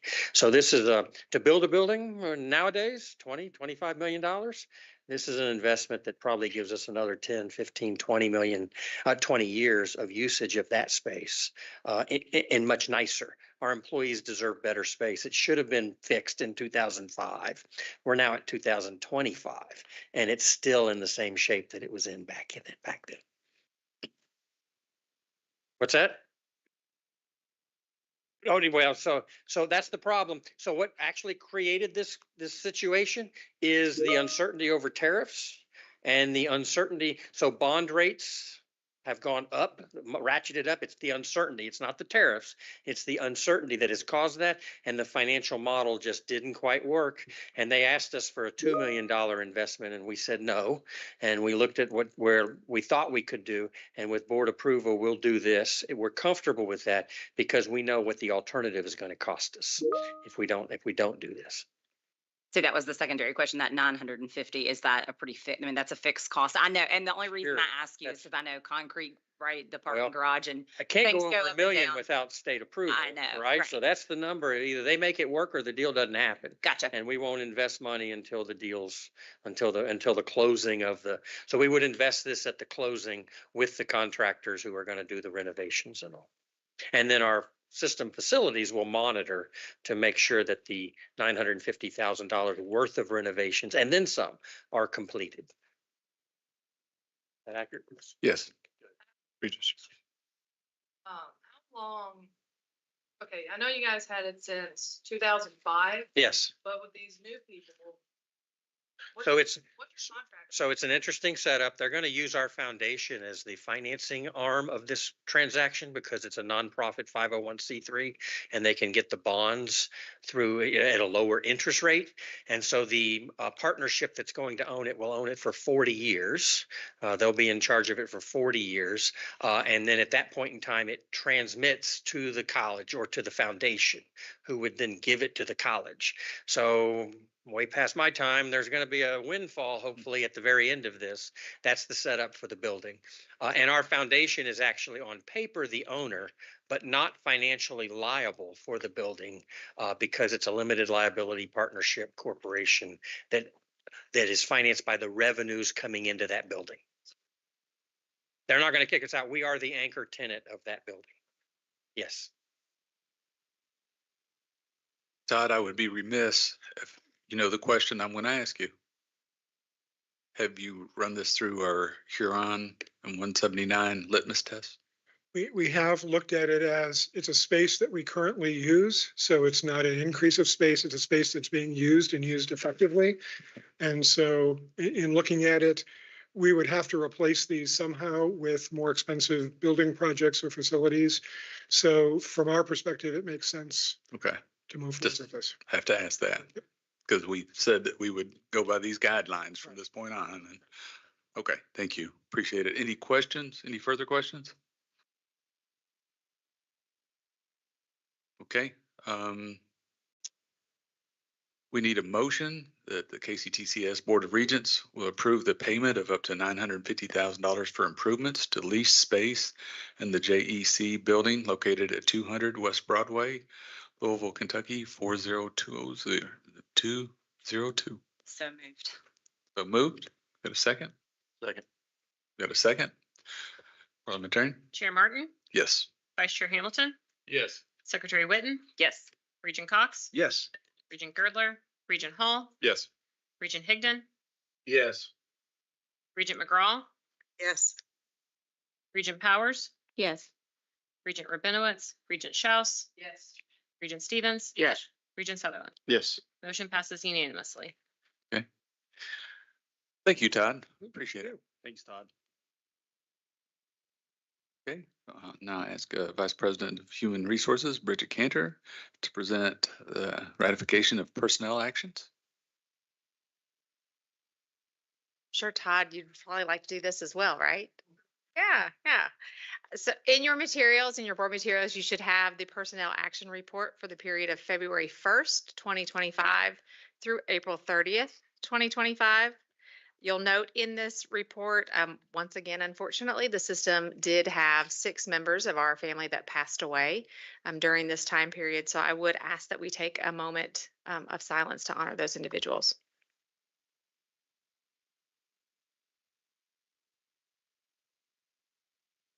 Thank you. Just in summary, a couple of points in the personnel action report. There are 180 faculty promotions that are part of this report, that faculty that went through the promotion process for this academic year. So congratulations to those. We are actually, in terms of, I know in previous reports, we've talked about the full-time vacancies of employees across the system. So from this time compared to last year, at this exact same time, the report, we are actually down in the number of vacancies that we have across the system by 53 vacancies, which is good. We have filled a number of positions. And so I noticed as Todd was giving his report and I was looking at the numbers in terms of the compensation, there's a little bit of disparity in the numbers of personnel numbers, just simply because this report is done ending as of that April 30th date, and those are more accurate current. So just in case any of you noticed that. We talk about the exit interviews as well. Oftentimes when we talk about this report, I know Regent Witten's smiling at me. So we talk about that. So just to kind of give you some information on that, there were 76 respondents to the exit interview for this period. Of those, the top reasons for leaving, the actual top reason was personal reasons. The second was better opportunities, which and within that better opportunities, they was tied for career development and then increased compensation. And then the third and fourth was actually a tie between retirement. So just individuals retiring from our system. And then again, compensation and benefits was they're tied as third and fourth. Any questions on the personnel report? Yes. She knows. So with the resignations, so is there a part of our geography where some of these are coming from more than other areas? I mean, right, are we being picked off by universities, or how does that work? What does it look like, the big picture? So I don't know that, but I can get that for you. Okay. Any further questions? Okay, I need a motion for the KCTCS Board of Regents to ratify the personnel actions from February 1, 2025 through April 30th, 2025. Have a motion? So moved. Okay, second? Second. Okay, whichever one you want to pick. We'll do Regent Powers. Okay, Chair Martin, yes. Vice Chair Hamilton, Yes. Secretary Whitten, Yes, congratulations to all the promoted faculty. Regent Cox, Yes. Regent Girdler, Regent Hall, Yes. Regent Higdon, Yes. Regent McGraw, Yes. Regent Powers, Yes. Regent Rabinowitz, Regent Schaus. Yes. Regent Stevens, Yes. Regent Sutherland. Yes. Motion passes unanimously. Thank you very much. Okay, we will ask, it's your turn, parliamentarians, to call. All right, I am presenting to you, I'm going to do it from here where I have to do the vote as well, but I'm presenting to you all the KCTCS institutional viewpoint neutrality policy. As discussed at policy and planning meeting in May, House Bill 4 was passed by the General Assembly this past legislative session and becomes law on June 27th. House Bill 4 prohibits dissemination of discriminatory concepts on college campuses and includes requirements that all public post-secondary institutions must adopt in order to be compliant with state law. Specifically, it requires us to adopt a policy of institutional neutrality. The policy reiterates that only Dr. Quarles can speak on behalf of the KCTCS system as a whole, and only the board chair can speak on behalf of the Board of Regents. Further, the policy reiterates that KCTCS will maintain a position of institutional neutrality on issues and events that do not directly affect the mission or function of the system. It also prohibits discrimination based on political or social viewpoint and confirms that KCTCS shall not require any individual to endorse or condemn any specific ideology. So this is a recommendation that the Board of Regents adopt this institutional neutrality policy. Any questions? In regards to this policy? Yes.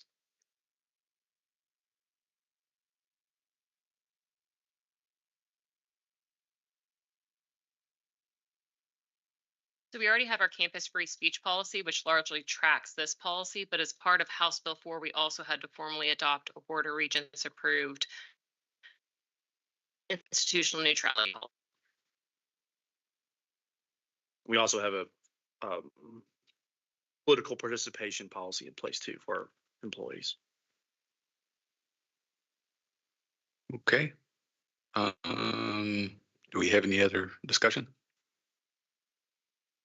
Do we have a motion for the KCTCS Board of Regents to approve the KCTCS institutional and viewpoint neutrality policy? So moved. Got a motion?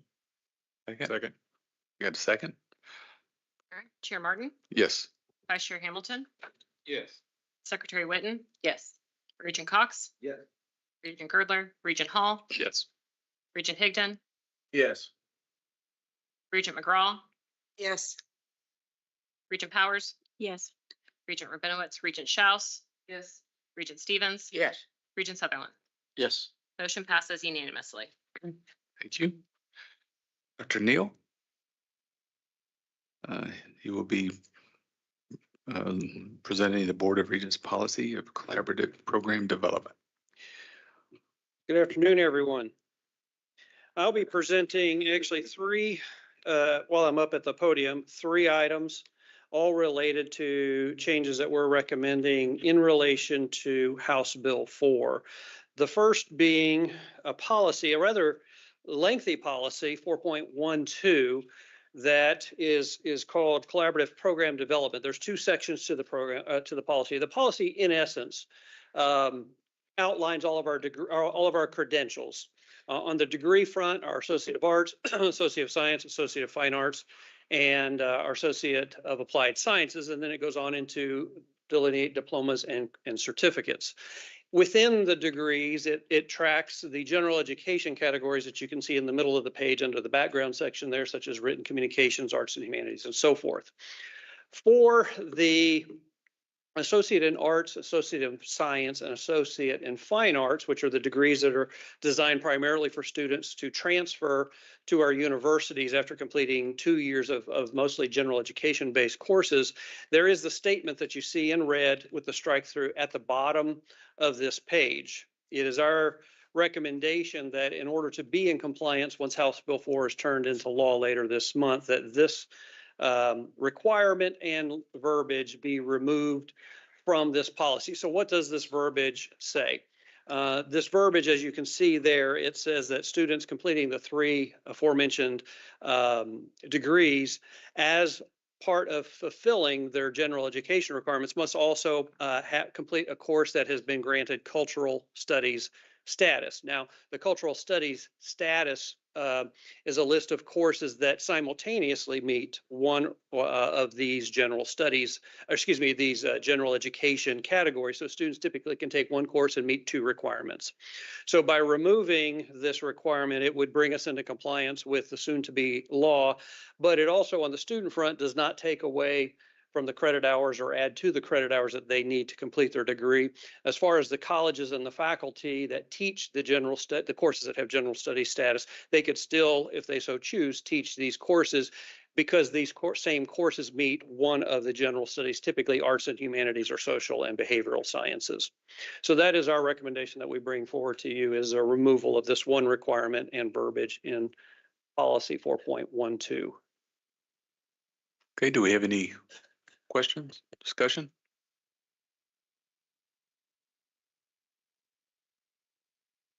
If not, I will entertain a motion from the floor. KCTCS Board of Regents to approve the revision of the Board of Regents Policy 4.12, Policy on Collaborative Program Development. So moved. Got a motion? Wake up, Regents. Second? Give that one to Regent Schaus. Okay. Chair Martin, Yes. Vice Chair Hamilton, Yes. Secretary Witten, Yes. Regent Cox, Yes. Regent Girdler, Regent Hall, Yes. Regent Higdon, Yes. Regent McGraw, Yes. Regent Powers, Yes. Regent Rabinowitz, Regent Schaus. Yes. Regent Stevens. Yes. Regent Sutherland. Yes. Motion passes unanimously. Okay, thank you. And by the way, James Lee led the motion. So if James Lee can lead the motion, the rest of you guys can carry it on. Okay. I just All mentioned of there us. was only decaf coffee left. I know. James Lee and I are attentive, so everybody else could be. Okay, the next item is KCTCS strategic plan. So I'll be talking with you over the next 2 days about strategic plan twice. This one is about making changes in our current strategic plan. As you know, we have a 4-year strategic plan. We're finishing up the 3rd year of that 4-year strategic plan. Next year, we'll wrap up the last of our 4-year strategic plan. But in preparation to develop the next strategic plan, we have to start that process early. So I'll be talking to you tomorrow about where we're at in the development of the new strategic plan. But what we're talking about today is revisions that we're recommending to the current strategic plan in order to be in compliance once House Bill 4 is turned into law. So there are 3 changes that we recommend making within the current KCTCS strategic plan. The first is under the values section. Once that comes up on the screen, the last set of values under the KCTCS values, we are recommending that those that are highlighted in yellow with a strike through be removed from the values list. The second is what's called an infused priority. We have this related to all the goals, that the infused priority be removed in its entirety. And then the third go back up. The third right there under the learner success goal, we have 3 goals, learner success being one of them. And the first objective under increased learner success, we strike the words "and diversity." Those are the 3 recommendations or the 3 edits we recommend making to the current KCTCS strategic plan. Okay. Any discussion? Okay, I need a motion that the KCTCS Board of Regents approve the revisions to the KCTCS 2022 to 2026 strategic plan to comply with Kentucky House Bill 4. Do I have a motion? Motion. James Lee, had a motion? I was trying to beat him. Okay. Second. Marty seconded. God, he's fast. Chair Martin, Yes. Vice Chair Hamilton. Secretary Witten, Yes. Regent Cox. Yes. Regent Girdler, Regent Hall, Yes. Regent Higdon, Yes. Regent McGraw, I'll say yes, Regent Powers, reluctantly. Yes. Regent Rabinowitz, Regent Schaus. Yes. Regent Stevens, Reluctantly, yes. Regent Sutherland. Yes. Motion passes unanimously. Thank you all. Okay. Next item is the college mission statements. So as is in policy, also it's in our accreditation standard, is that our colleges have their mission statements reviewed periodically, is the word that's used, by the governing board or the Board of Regents. As we were looking at the mission statements of all 16 colleges in the light of House Bill 4, we found 3 that we believe needed verbiage changes. And so the presidents at Hazard, West Kentucky, and Jefferson worked with their leadership team, their faculty and staff late this spring, and their board of directors to suggest edits and pass that all the way through their board of directors, but ultimately has to be approved by this board. So we will look at each mission statement individually, but the recommendation is coming on behalf of all 3 in one. So Hazard, you can see Hazard's original mission statement there. It has the word equitable highlighted and with a strike through. And then you can see the revised mission statement without that word in there. So that would just be taking out one word. If we'll go on to the next one. With Jefferson, you can see, scroll up just a little bit more, please. Okay, it's just that those words there, in an inclusive environment. So you can scroll down and see what the revised version would be, which would replace that with in welcoming and supportive environment. And then West Kentucky takes out 2 sets of words. First, promotes equity as we champion, and then secondarily, within a diverse and inclusive campus environment, and rewrites that. If you'll go down to the proposed mission statement, you'll see a little bit different language in there. And I won't read the whole thing to you, but those are the 3 mission statements that have gone through the local approval process and need your approval as a governing board. Okay. Any discussion over the change in college missions? Okay, I need a motion that the KCTCS Board of Regents approve revisions to mission statements of HCTC, JCTC, and WKCTC to comply with the House Bill 4. So moved. Got a motion? Second. Second. Chair Martin, Yes. Vice Chair Hamilton, Yes. Secretary Whitten, Yes. Regent Cox, Yes. Regent Girdler, Regent Hall, Yes. Regent Higdon, Yes. Regent McGraw. Yes. Is that a yes? Yes. Thank you. Regent Powers, Yes. Regent Rabinowitz, Regent Schaus. Yes. Regent Stevens, Reluctantly, yes. Regent Sutherland. Yes. Motion passes unanimously. Okay, thank you. Thank you. Thank you, Dr. Neal. Parliamentarians to call. All right, the next portion of the agenda is also mine, which is the recommendation to you all to adopt a resolution that KCTCS is in compliance with House Bill 4. In policy and planning, we also discussed the resolution that House Bill 4 requires the board to adopt that KCTCS and all 16 colleges are compliant with House Bill 4, and that the board will delegate the authority to ensure continued compliance to the KCTCS president, Dr. Quarles, and general counsel, myself. During policy and planning, we discussed the changes we have made system-wide to ensure compliance, and that Dr. Quarles and I will work to make sure that we maintain compliance. So this is a recommendation that we adopt the board resolution that we are compliant with House Bill 4 and will maintain continued compliance. Any discussion? Need a motion that KCTCS Board of Regents will approve the resolution ensuring compliance with House Bill 4. So moved. Second.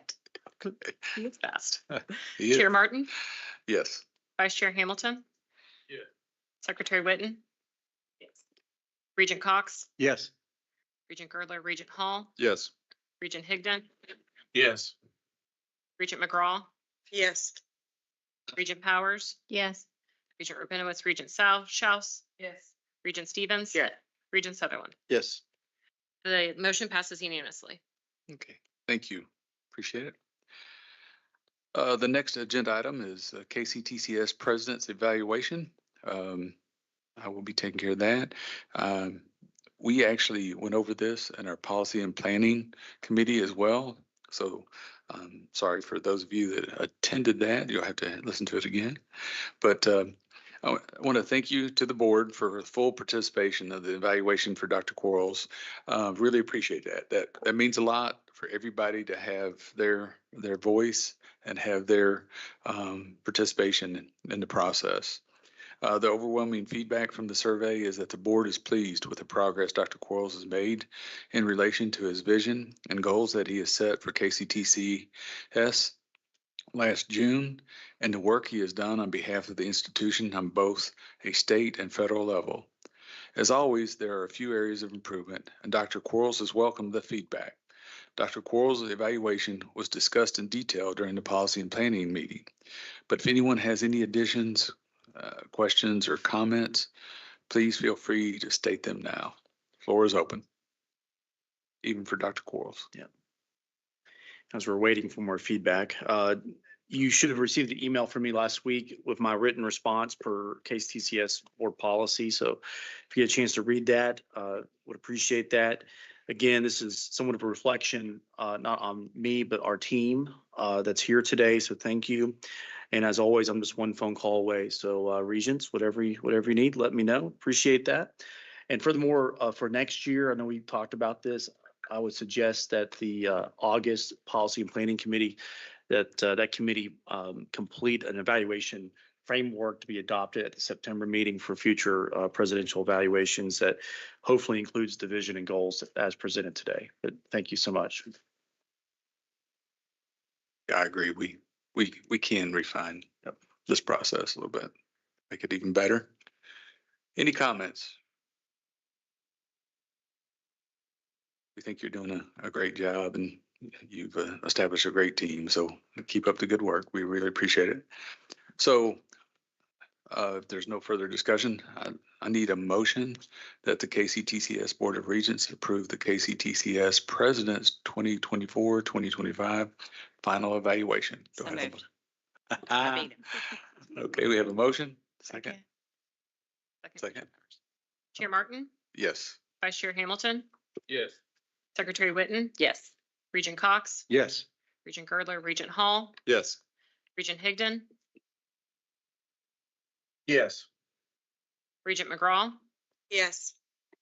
Regent Powers, Yes.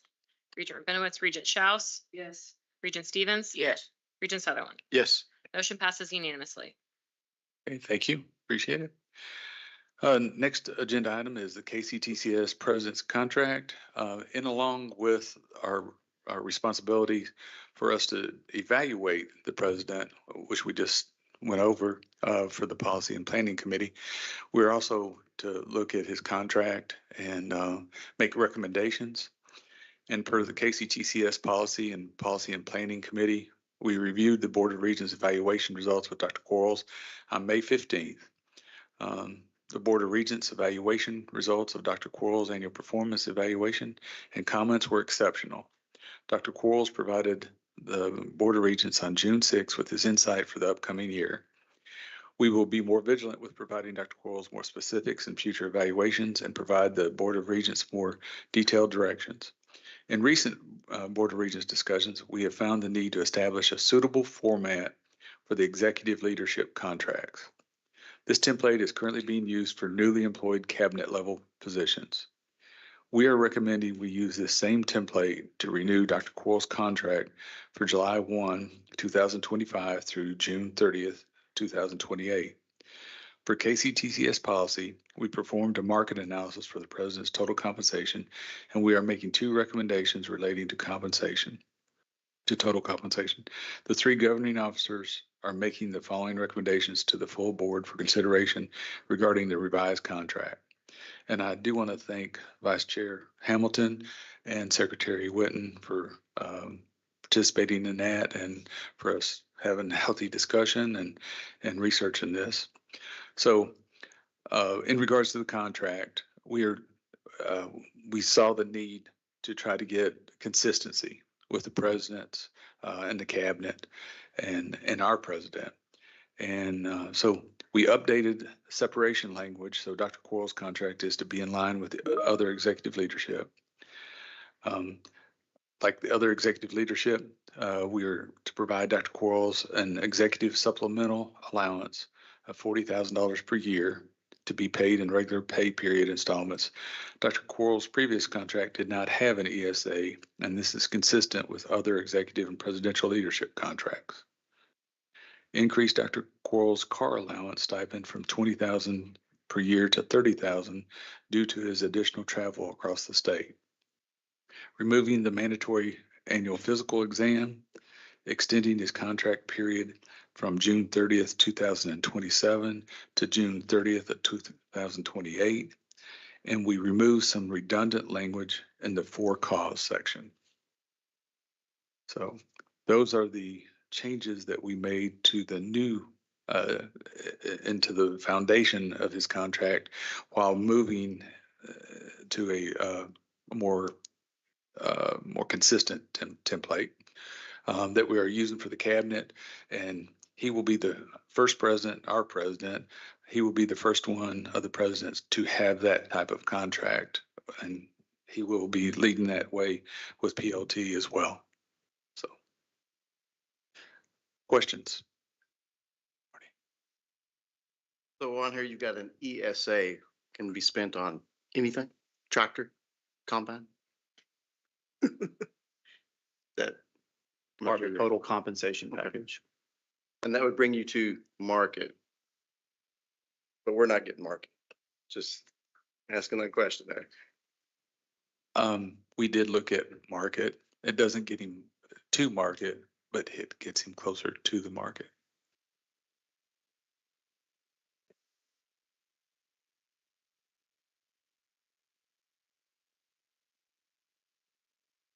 Other discussion?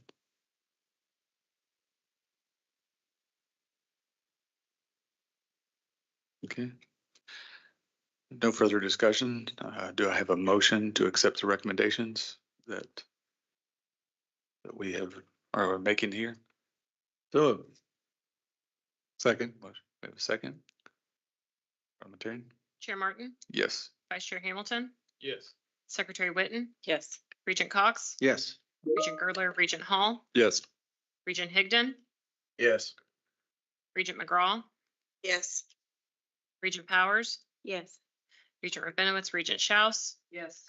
Regent Stevens, Yes. Regent Sutherland. Yes. Motion passes unanimously. Thank you all. You don't mind, just want to say thank you so much for your faith in me. It's an honor to work for you and work for KCTCS. I hope to continue to be an effective advocate for the organization and be here for years to come. Thank you.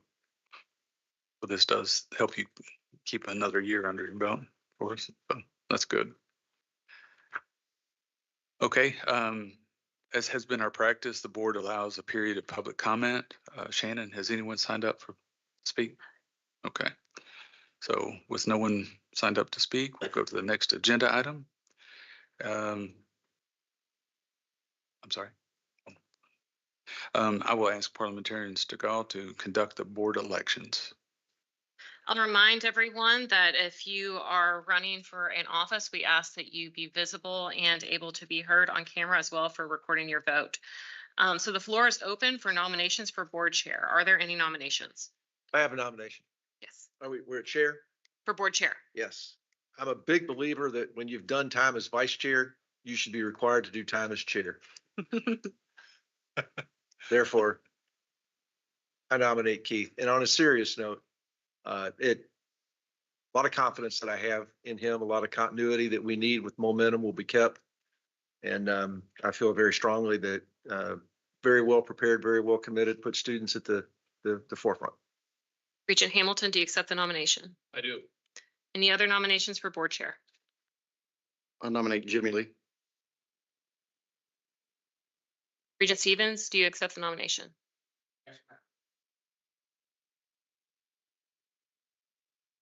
All right. Any other nominations?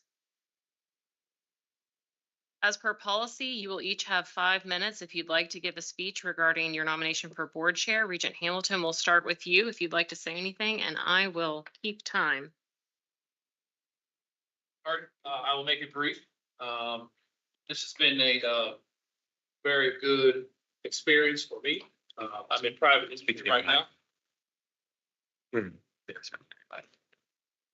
I'll just sit back there.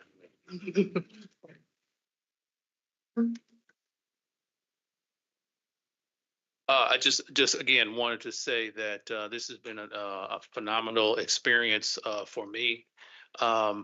Being so engaged in the education of kids in the state. Again, I come from private industry, so it's a vastly different environment. But this is really where the rubber meets the road. You know, the development of our state is dependent upon a good system of educators and students willing to be educated.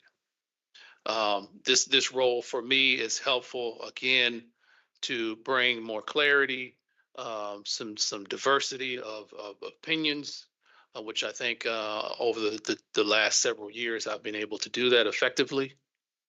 But again, I appreciate you all and our development and our relationships over the year, and I hope that you will invest in me as I've invested into this system, and allow me to be the next chair of KCTCS. All right, Regent Stevens, you'll have 5 minutes. Well, I'd like to thank for the nomination. This is my 10th year on the board, completing my 10th year. And I was fortunate, as Russell said, it's a great learning to be the vice chairman. I was the vice chairman in 22, and all of a sudden it was thrust upon me that become the chairman because the regent was not reappointed. So that was the year that everyone, as far as KCTCS, wants to forget. We went through the process, and then at the meeting later is that Barry said that he was interested for it into the position, and Barry's done an excellent job, and Keith has too. So basically I stepped aside, as I said, and if I were elected, I think it's very important that the vice chairman continue. And so since I only served 1 year, my comment to you, I would only serve 1 year as chairman and then turn it over to the vice chairman, because I think that's just tremendously important that you have a seasoned person on there. And the only reason I would nominate it because I have been in the position before. Thank you. All right, I will now do a roll call vote. Please state the name of the regent, either Regent Hamilton or Regent Stevens, as to who you would like to elect as board chair. Chair Martin, Regent Hamilton. Regent Hamilton. You can vote for yourself. Yeah. Oh, no, you can't. Sorry. I'll recruit, no vote for you. Regent Hamilton. Sorry, my first time doing this.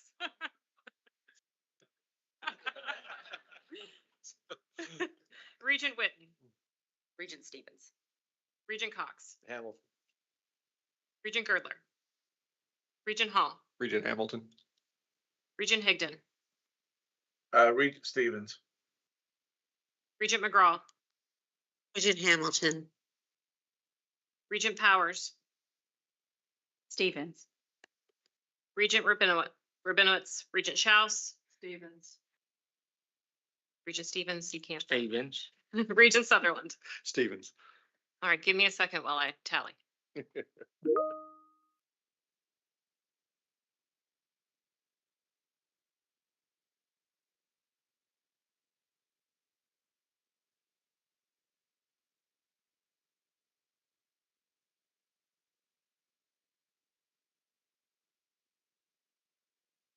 feel like we should have had the Jeopardy music.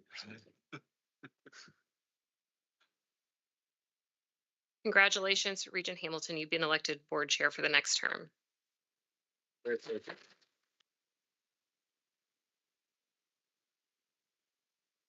I will now accept floor nominations for vice chair. Are there any nominations for vice chair? Regent Stevens. Regent Stevens, do you accept the nomination? Yes, ma'am.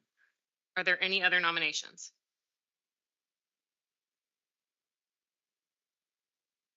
As there's only one nominee, congratulations, Regent Stevens. You've been elected vice chair.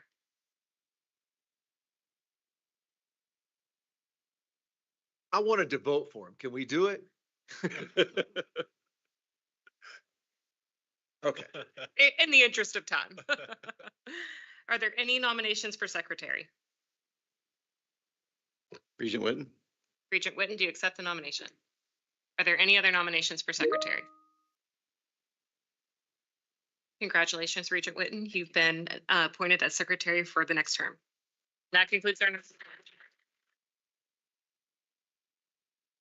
our officer elections. Okay, thank you all. Appreciate it.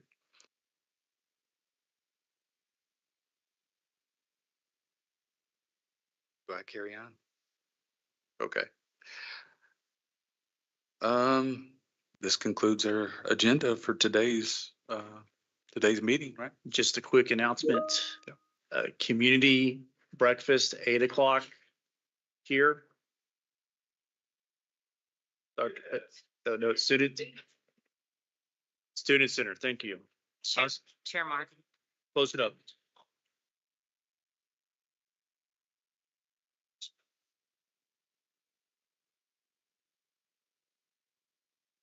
Thank you. We do that? So let me ask you, in the essence of time, do you guys want to go ahead and knock off a couple more agenda items for tomorrow? So we can get out of here earlier and James Lee can actually be home before dark? Man. Okay.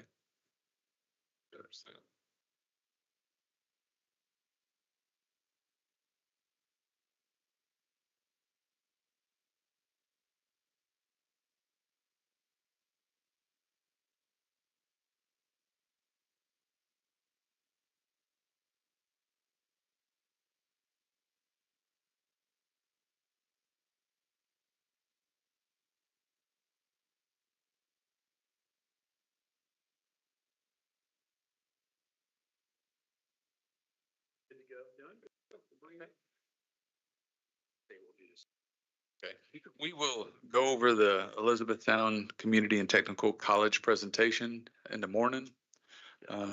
We need to make sure that Dr. Pate has a tie and suit on tomorrow. Do those words go together? But he has a sports coat, so he's halfway there.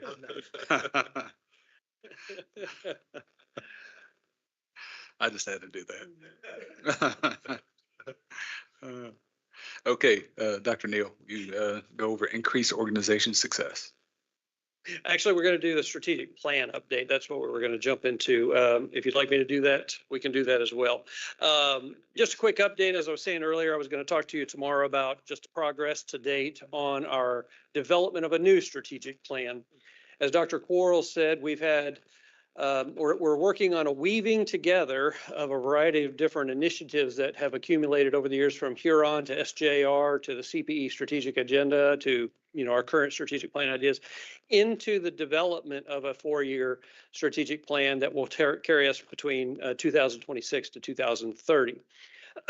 We presented to you all last board meeting and gave you a quick update. We followed up with a survey to get some feedback from the Board of Regents. We have been working with PLT to get feedback on the Board of Regents for the initial stages of brainstorming around things such as vision, mission, goals, and the like. We are in basically the second box of the screen that you see on the screen today. We will be consolidating all of that input from the board, from PLT, and working with them in a couple of weeks on the outcome of those results at the PLT retreat. Then over the summer and fall, we will start to take out that skeletal framework out to constituent groups for feedback on more granular strategic action items that we can start fleshing out a draft strategic plan in the fall and bring that back to you and update you at each step along the way. The ultimate goal is for you in the board meetings in the spring or summer next year that we adopt the new strategic plan moving forward for the following 4 years. So just wanted to give you a quick update on that one. Any questions on the strategic plan development update? Any questions? That was very quick. Very quick. Just a Todd, comment. this is easy, man. This is going to be an exciting time for us. I'm really excited. It's going to be very comprehensive in terms of how many people are going to be having their fingerprints on this. So I'm really excited about this. And again, just weaving this together for one plan forward, one plan. Okay, thank you. Appreciate it. Okay, so we will skip to F and go over the bylaws revisions, and parliamentarians to go will present this agenda item. You all will recall these were presented at our last annual Board of Regents meeting. This action item is to create an executive committee for the Board of Regents and will result in revisions to Article 3, Section 4 of the bylaws. This action is also recommended the addition of a consent agenda for more efficient processing of routine items. Regents would retain the ability to request an item to be removed from the consent agenda for further discussion and/or separate vote if they so wish. This will result in revisions to Article 4, Section 2 of the bylaws. Finally, I'm recommending changes to the quorum section of the bylaws to clarify how quorum is calculated. So this is a recommendation that those bylaw changes will be accepted. And like I mentioned, these were previously presented to you all at our prior Board of Regents meeting. Any questions or comments in regards to those changes? Really like the idea of having an executive committee because that really helps identify the policy and planning committee or the board to give people the power to act on things and work on things. So I think that's a needed change. So do we have a motion that the KCTCS Board of Regents approve the revisions to the Board of Regents bylaws? So moved. So moved. Second. Second? Chair Martin, Yes. Vice Chair Hamilton, Secretary Whitten, Yes. Regent Cox, Yes. Regent Girdler, Regent Hall, Yes. Regent Higdon, Yes. Regent McGraw, Yes. Regent Powers, Yes. Regent Rabinowitz, Regent Schaus, Yes. Regent Stevens, Yes. Regent Sutherland. Yes. Motion passes with Vice Chair Hamilton recording no vote. Okay. Now we will go to G, voting procedure. So this is a recommendation that we update the voting procedure. This will mirror the changes that you all just adopted to the Board of Regents bylaws. Okay. Any discussion in regards to that? If none, I need a motion from the floor that's the KCTCS Board of Regents will approve the revisions to the Board of Regents Procedure 1.3P, procedure for establishing quorum and voting. So move. Second? Second? Chair Martin, Yes. Vice Chair Hamilton, Yes. Regent Witten, Yes. Regent Cox, Yes. Regent Girdler, Regent Hall, Yes. Regent Higdon, Yes. Regent McGraw, Yes. Regent Powers, Yes. Regent Rabinowitz, Regent Schaus, Yes. Regent Stevens, Yes. Regent Sutherland. Yes. Motion passes unanimously. Okay, thank you. We'll go to H. And we'll ask Board Liaison Shannon Rickett to present this agenda item, 2026 board meeting dates. Thank you, Chair Martin. These were the dates that were presented. If you'll scroll down, Keith, at the last board meeting, we will still determine locations, but this would be the agenda and schedule for next year.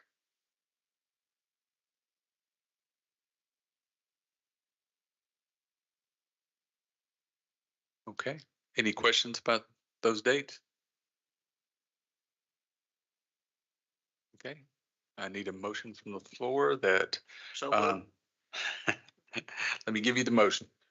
KCTCS Board of Regents will approve the proposed quarterly meeting dates for 2026. James Lee? Yes. Okay, second, Second. second, Chair Martin, yes. Vice Chair Hamilton, Yes. Secretary Witten, Yes, and I would just remind everyone that we have traveled west quite often. So maybe in those summer months, we can start going east. Regent Cox, Yes. Regent Girdler, Regent Hall, Yes. Regent Higdon, Yes. Regent McGraw, Yes. Regent Powers, Yes. Regent Rabinowitz, Regent Schaus, Yes. Regent Stevens, Yes. Regent Sutherland. Yes. Motion passes unanimously. Okay, thank you very much. Mark So- your calendars. Yes, mark your calendars. And so we knocked off a few things for tomorrow with today's meeting. And Dr. Pate will be looking forward to your presentation in the morning. That suit and tie on. You're going to miss me when I'm gone. Okay, then. Well, thank you, and hope we have a really good dinner tonight. Where are we going? Sorry. To our neighbors. Yeah. Okay. Okay. Dinner's at 6:30, right? I think they're picking us up, right? I think so. So, Leave from the hotel at 6:15. yeah. Leave from the hotel at 6:15. So, is there a bar at the hotel? Okay, everybody will be on time then. Okay, thank you all. Have a good evening. Oh, I need a motion to adjourn. Sorry, James Lee. Second. Second. Any objections to the motion to adjourn? Motion passes by consensus.